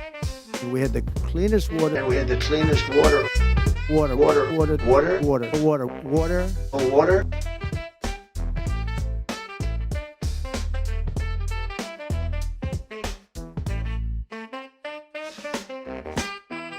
I think we're back live, and look, that is I have another exciting. puppy. Look, I have Another puppy. I've been hearing people want to see the puppies, so this is Rosie. She had a bad haircut because her mom is cheap, but she's the good one. Minnie, the baby's on the floor. We need more puppies. We need clean drinking water for our puppies, Kristi. This is how I think we win, right? All the dog moms of America. Where's all the single cat ladies out there, right? Don't they want clean drinking water for their cats? I think everybody wants clean drinking water, and we're going to help them do that, because if we have a president who doesn't want weaponized government, and we've got a Senate and a House in place, then we should have clean water for all. We've got that solution for you. And since President Trump wants clean water, we want to help him. But again, no roll tide, just go Vols. So let's bring on our next guest. I got to get my SEC plugs in there. Oh my gosh. Oh my gosh. You've got puppies. I've got football. Oh my gosh. Okay. It's getting too late. I'm only drinking water over here, but I think I'm getting a little slap happy. Before we go into our next guest, I'm not entirely sure our next guest is ready. He's doing his own live. What are we up with updates? So someone just texted me Trump 246, Harris 177 as of 11:28 p.m. Eastern time. Trump's still leading the popular vote by 5 million votes. What do we have? Where are we looking at, Kristi? Because Fox is still saying 216. So this is a different, oh, that's Decision Desk. Decision Desk is saying 246. Yeah, I've got Fox reporting that Trump's at 216, Harris at 196. Obviously, we need 270. For people that don't understand the Electoral College thing, it's tied to your delegation. So you think about how we have 2 senators per state, and then you have a number of House members based on population. So, you can have as many or as few legislators depending on population. So that's where you get your Electoral College vote. It's the number of House members plus the number of Senate members. That's your Electoral College vote. And in AP case that's is been saying we're confusing at to people. 230. Looks like the AP Yeah. is saying 230. No surprise. Kamala has Yeah, won. Fox has got Connecticut- 216. Connecticut, But you need 270. Washington, Oregon were all called. New York Times has officially called Missouri amendment for the pro-aborts. That's happening here. I'm seeing this. Yeah, AP's calling 230 to 187. Decision Desk, I'm looking here on my iPad. They're saying Arizona's leading red, Wisconsin's leaning red, and Pennsylvania, and then Maine. Maybe that's one of the, because don't they have the split where not all of the electoral votes, it's not winner take all in Maine. So I'm wondering if that's the issue there. Yeah, Real Clear still does not have it at 50% for the Senate. I mean, at 50 seats for the Senate. They still have it at 49 to 41. The House, we picked up 2 seats. So that gives us 155 to 110 and counting. And then Real Clear has 232 for the Electoral College to 188 and counting. So yeah, I am devastated for the pro-lifers in Missouri. I know how hard they worked. They were up against so much. I want to thank all of the students, pro-life leaders, all of the pro-life activists have worked so hard in Missouri. Please know this is not over in Missouri. You've got to sign up for our webcast on November 12th. Join our webcast tomorrow night. We'll tease it out a little bit tomorrow night. Full details will be coming November 12th. But there is a path forward in Missouri to continue to make abortion a thing of the past in Missouri. So please do not give up heart. All right, Kristi, we have our next guest is ready, able to come on. I can introduce him and we can start grilling them. Nick Freitas is a member of the Virginia House of Delegates. He is a social media star. He is famous for his mug videos and his pithy short comebacks. Oh my gosh, look, he has it ready to go right there. Couldn't even resist. He's pretty popular when husband Hawkins says, do you know this guy? I'm like, yes, I know Nick. He's amazing. So if you've got Jonathan Hawkins following you, you're a pretty big freaking deal, Nick. So tell us, what is going on in Virginia? What do you think is going to happen there? So I think Virginia is going to be close. I don't know. Like if you told me, hey, Nick, you got to bet the farm right now. I don't think Trump is going to pull off a win in Virginia, but I think it's going to be far closer than even we were hoping. Biden won Virginia by about 10 points in 2020. We were hoping that maybe he could cut that lead in half. I think he might even do more than that. And that potentially that can help us out. I haven't looked. I got to go back and look at the numbers for the 7th congressional district. That's the big one that we're watching. That is a potential pickup for us. But what this also does is this indicates that the situation, because next year is when Virginia has its state legislative races. That's going to be the House, the governor, the attorney general, and the lieutenant governor. And we desperately need to keep, those 3 top positions, but we have to take back the House. And the reason why is because we're going to see a constitutional amendment pushing for abortion all the way up through pregnancy, no exceptions, nothing. We saw this before when Democrats tried to do it, and you saw that incredible moment where Chairman Todd Gilbert at the time asked Kathy Tran, so she can get an abortion all the way up to month 9, no exceptions. And she's hemming and hawing. And he goes, okay, let me put it this way. She's on the table. She's about to give birth. She's dilating. Can she get an abortion? And Kathy Tran goes, yes. And it's like, this is nuts. This is extreme. And yet that is what will be on a constitutional ballot. It's going to come this year in Virginia, or excuse me, in 2025 in Virginia. We can't stop that constitutional amendment. It's probably going to make it through the House and the Senate. If we take back the House, we can stop it. So what we're seeing in Virginia right now suggests is that there has been a significant push. Inroads have been made because if Trump is picking up these votes in certain areas that have been trending blue, that means we can find good candidates to be able to run, take back the House, and prevent a constitutional amendment in Virginia that would basically enshrine abortion up to month 9, no exceptions in the Commonwealth. Wow. I had heard that. We haven't had a conversation about that. And it's, Virginia has these off-year elections. So I think a lot of folks think, oh, we have a breather next year, especially at Students for Life. Students for Life Action won't be asking me to do anything. Wrong. We're going to be having nice little field trips to Virginia because of what you just said. We've got to stop a late term all trimester abortion referendum from taking hold of Virginia, which means we've got to win at least the control back of the House of Delegates. And so it's so sad to see what Northern Virginia has done to the rest of the state. Are you in favor of letting some counties in Northern Virginia just go to DC and just having their own area? So I joked around with a Northern Virginia Democrat at one point. I said, hey, I think I have a bill that both of us are going to like. I said, we're going to trade a couple of areas up in Northern Virginia back to Washington, D.C. in exchange for the Redskins, right? We get a football team. You get to go belong to, the federal government, which you would probably adore, right? Win-win across the board. Well, look, I don't want to cede any ground in Virginia to the federal government, obviously. And I think we can win this. One of the most important things that and Students for Life is one of, I would say, in my opinion, top 2 organizations in the country that have not only done a great job on the advocacy component, on the door knocking component, like on the grunt work, right? So many people want to do certain things, and it's the cocktail parties. And look, I'm not putting anybody down. Anybody that wants to fight to save babies, man, I'm team that. But when it comes to grunt work, Students for Life does so much of it at the same time that they're also fighting those cultural battles. The way you get a society and a culture that wants to defend life, that will vote for the people that will carry the right legislation, that will give the courage to the people that need it to cast that vote, is by creating a generation that believes in it.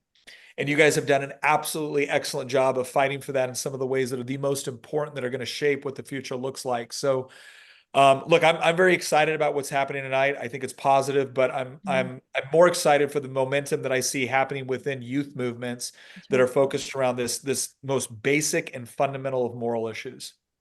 Well, thank you for that. Yes, we've been known to be gritty from time to time, and yes, you don't see me at Mar-a-Lago tonight. I'm in Idaho with snow in my pajama pants. No. I actually have real tights on tonight. Everyone will be really excited to know. No, so one last question before you go, and I know you're live streaming as well. In your eyes, what do you think are going to be some of the most effective state level strategies for some of these states like Missouri, when we see these constitutional late term abortion referendums, go into the Constitution and get certified? What do you think is going to be some creative strategies that these legislators in these states can use to advance pro-life policies? I think some of it is going to look, I think some of this has to do with,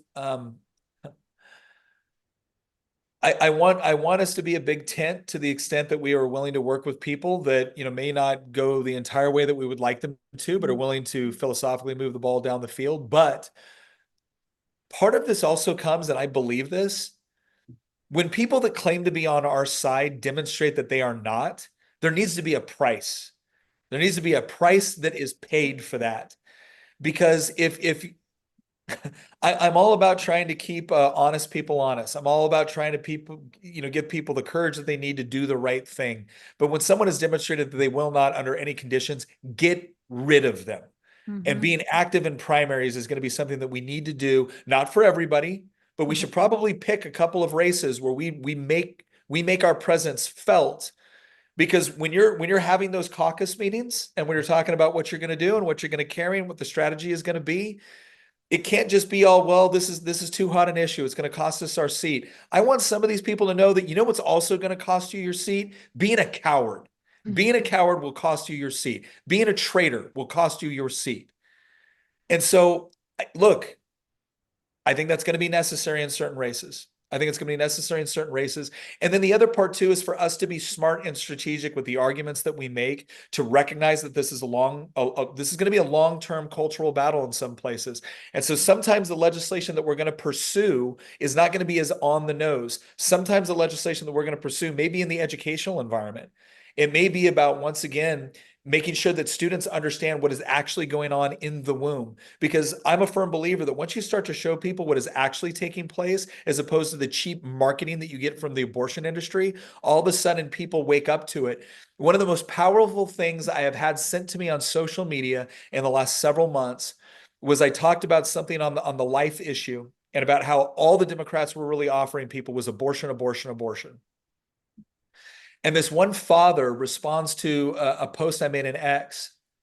And he goes, you know, this was never an issue I really cared about, but it's been spoken about so much that it created a condition where I had to, he goes, I never really cared until I had to explain to my children what it actually was.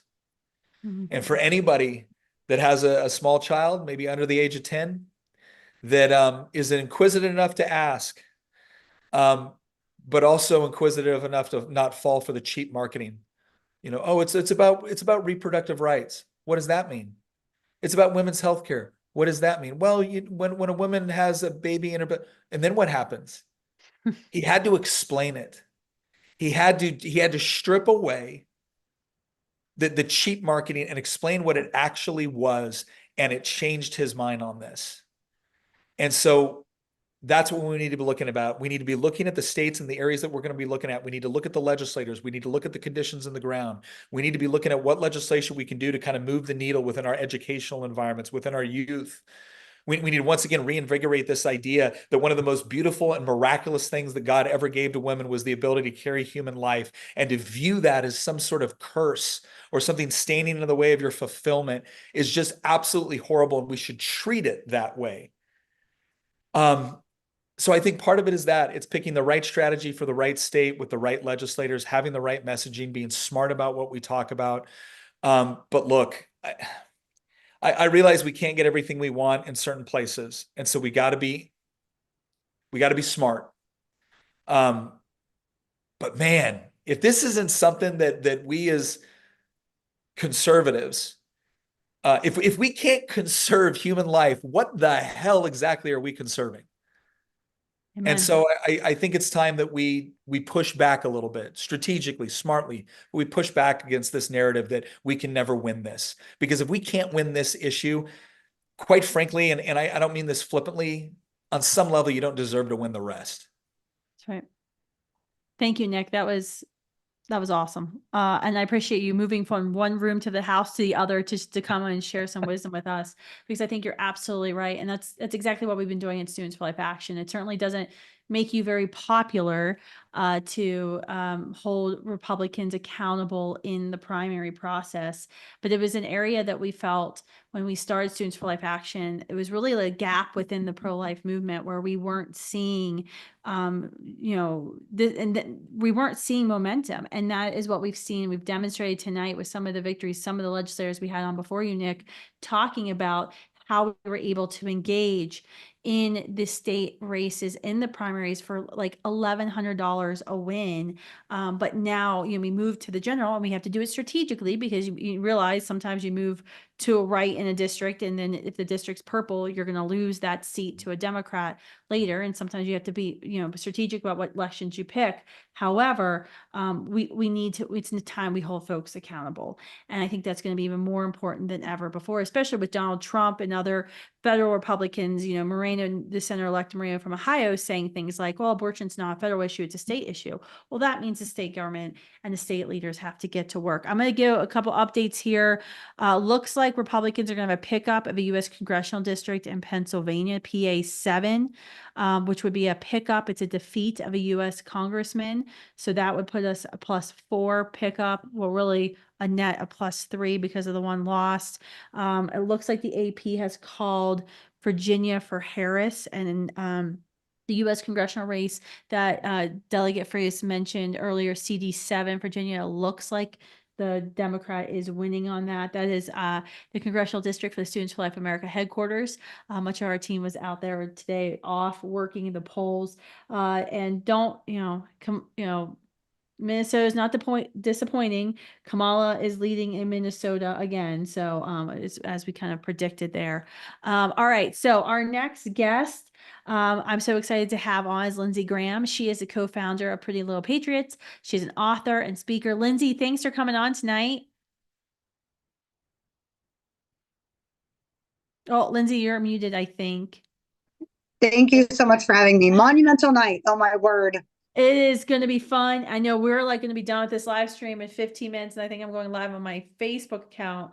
Thank goodness I'm a mountain time, but it looks like it's not. We're not going to know some things because they're holding all the blue wall states back, refusing.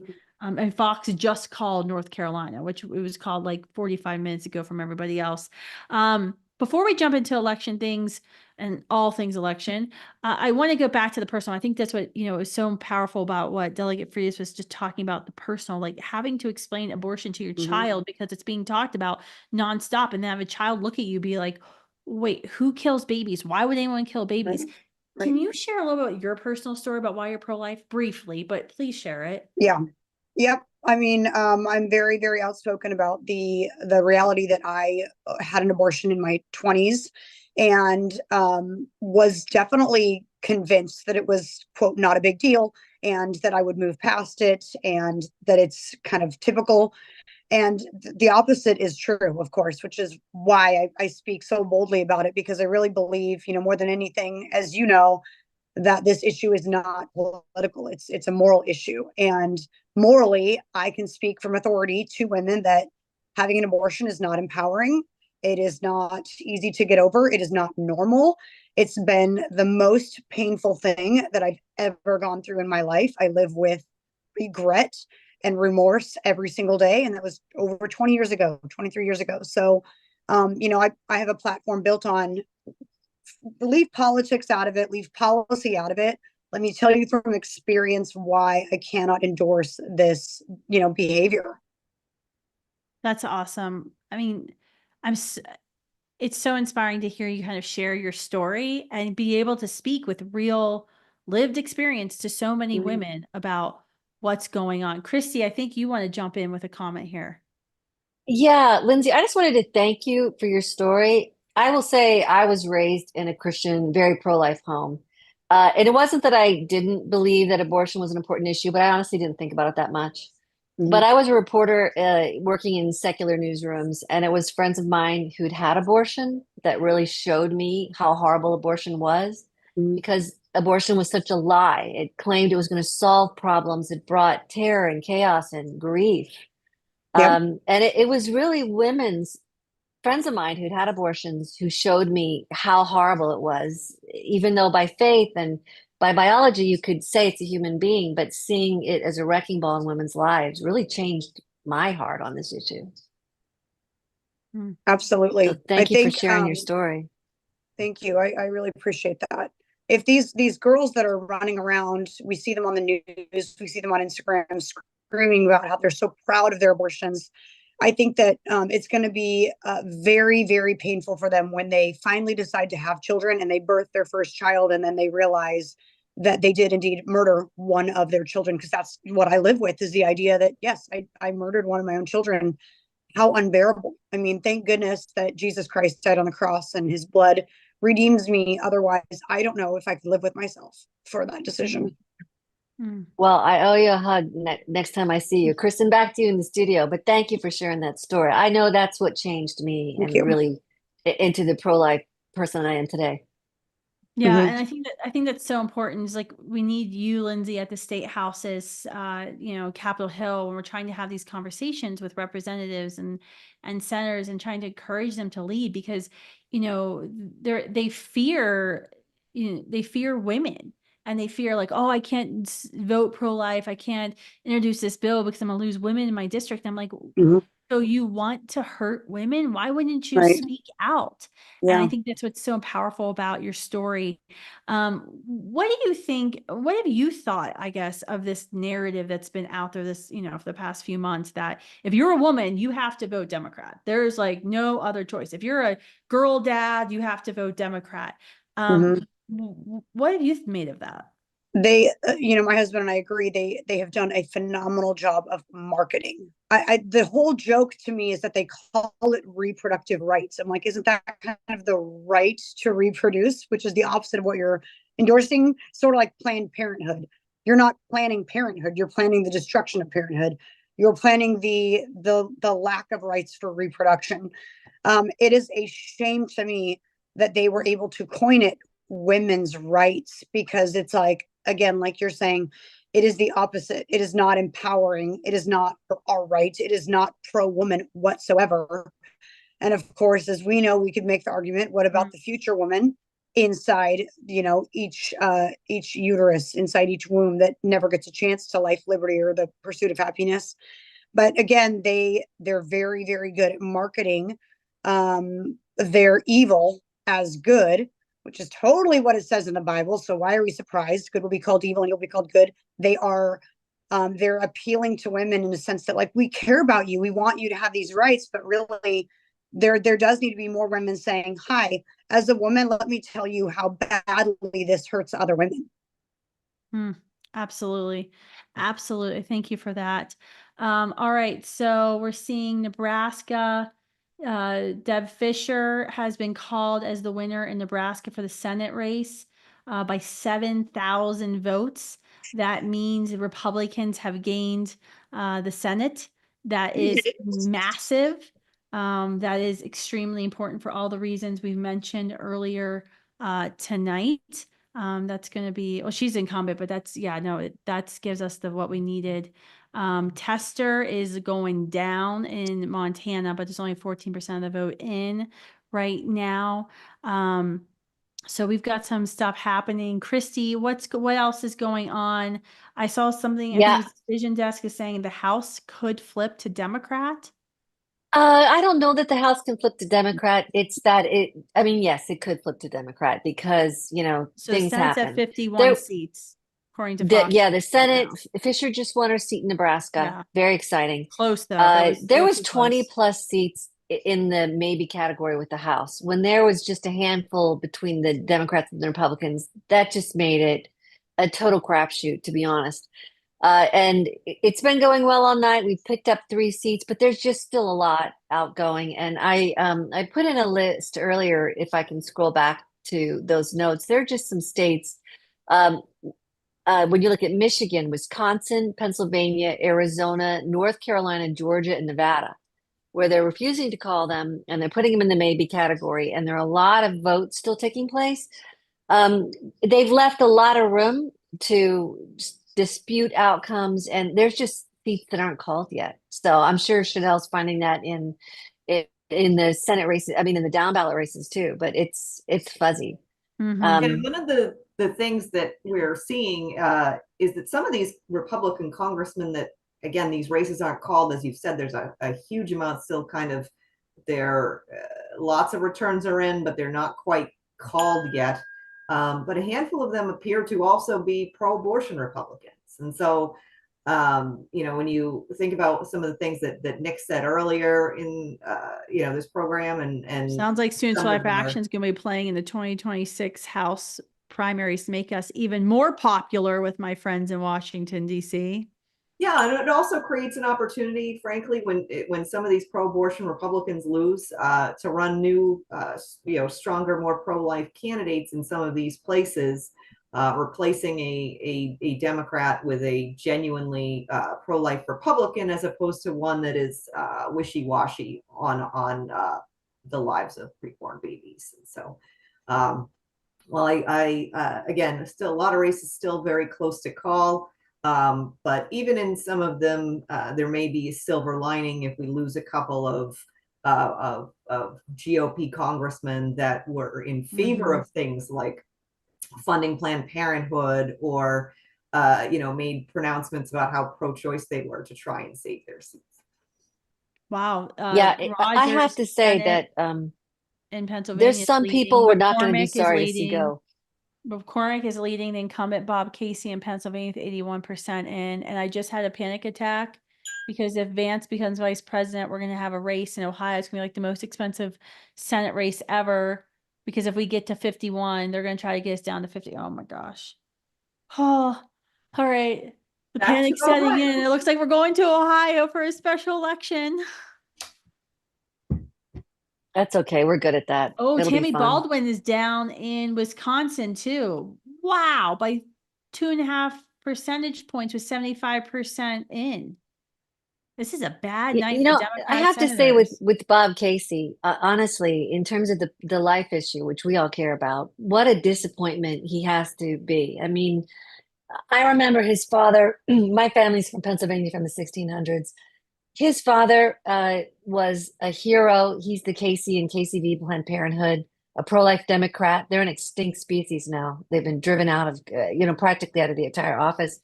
Bob Casey runs as a pro-life Democrat and then just turns on the preborn, on his father's legacy.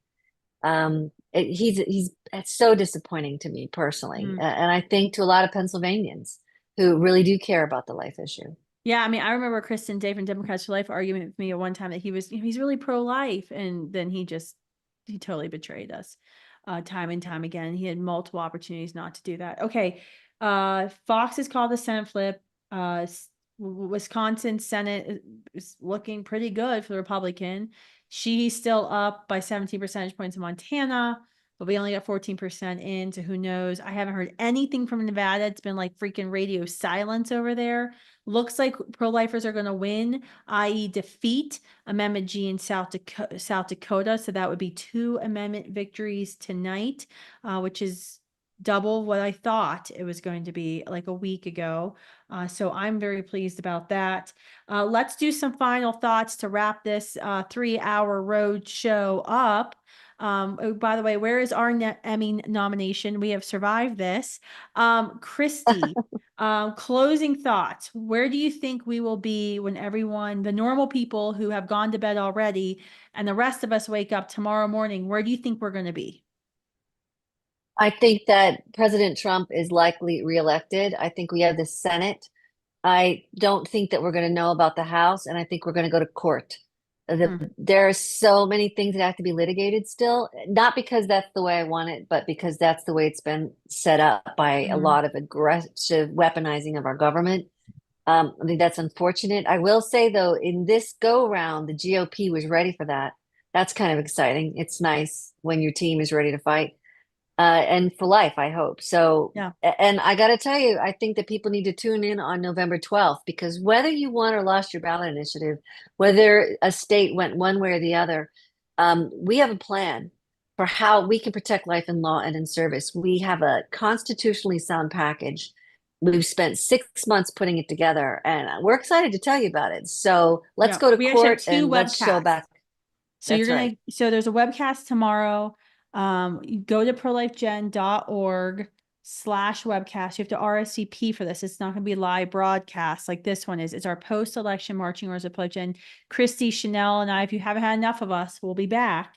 We're going to be talking about kind of the analysis of where we're at. It's only in a 1-hour thing, so it's going to be a lot briefer, summarize, and then we're going to tease out some of our plans. The second event, what Kristi just mentioned, is going to be Tuesday, November 12th. We have not announced it yet, so there is no website for you to sign up on yet, I don't think, but stay tuned for that.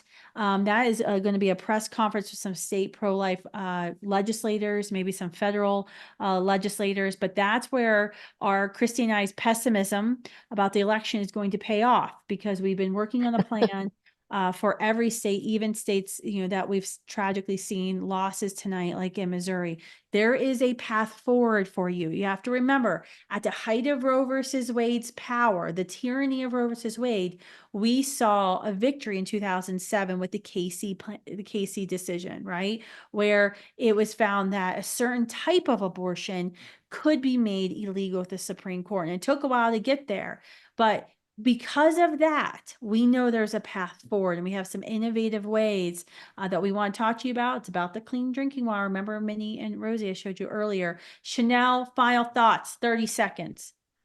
Yeah, so I think we're going to see a President Trump, and I think it'll be time for us to talk about appointments because there's a lot of people, a lot of policy that is made. The old saying, personnel is policy. And we're going to want to see President Trump appoint some pro-life people to key agencies, certainly the FDA, HHS, but also, some agencies that you wouldn't necessarily associate with the pro-life movement, like the environmental agencies, to do something about, the aborted remains in our water. And so I think those are going to be big issues coming up soon that we're all going to talk about with a new president-elect Trump. Yeah. Amen. I think it's so important for us as a pro-life generation to understand. And I do think we're going to wake up and see President Trump reelected.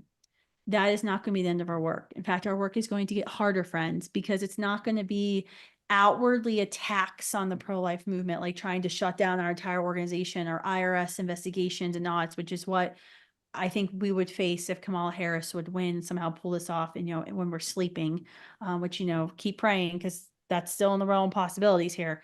But I think when we see a President Trump, Vice President J.D. Vance, we are still going to have to fight internally. We're going to have to fight for access and time. We're going to have to fight for these appointments because and you all know what we're talking about, some of the statements that President Trump has made this election cycle haven't been very exciting to pro-lifers. And so there's been speculation of, well, what is election talk versus what is real talk? What's actually he going to do? How serious is he about this? There's absolutely a path forward. If he's serious about ending the weaponization of the government against Americans, then first day one, he needs to release all the grandmas who are sitting in federal prison, other pro-life activists who were simply praying from abortion facilities that the Biden-Harris administration locked up. He needs to be serious about actually looking if he really wants to make America healthy again, right? Well, then we need to stop letting chemical abortion pollute our water and our drinking water with known metabolites that are known endocrine disruptors that we know is in our water, even after it goes through the water filtration process. More to come on that.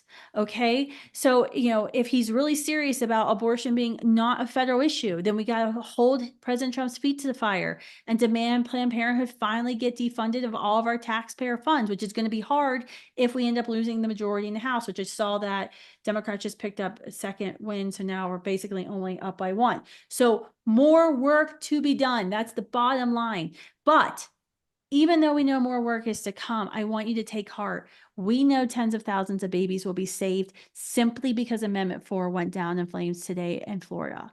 As I started this webcast off at the beginning, telling you, if nothing else goes our way, we can go to sleep tonight with a smile on our face because babies will be saved. There's a lot of things in politics you don't know, voting for this House member or Senate member, how it's going to directly save lives, and kind of depends on majorities. With amendments, it's yes or no. And yes, we're sad and heartbroken by what's happened in Missouri, what's going to happen in Arizona, the ballot referendums, but there's a path forward because we are gritty, we are innovative, we are fast moving at the pro-life generation, and that's something we instill in all of our leaders and activists. So I can't wait to work with you. Stay tuned, sign up for tomorrow night, prolifegen.org/webcast. We'll give you some of those marching orders. Thank you all for tuning in. If you stayed around to all 3 hours, make sure you DM me because you need some gold star sticker merch or something because you deserve an award. Bye, guys.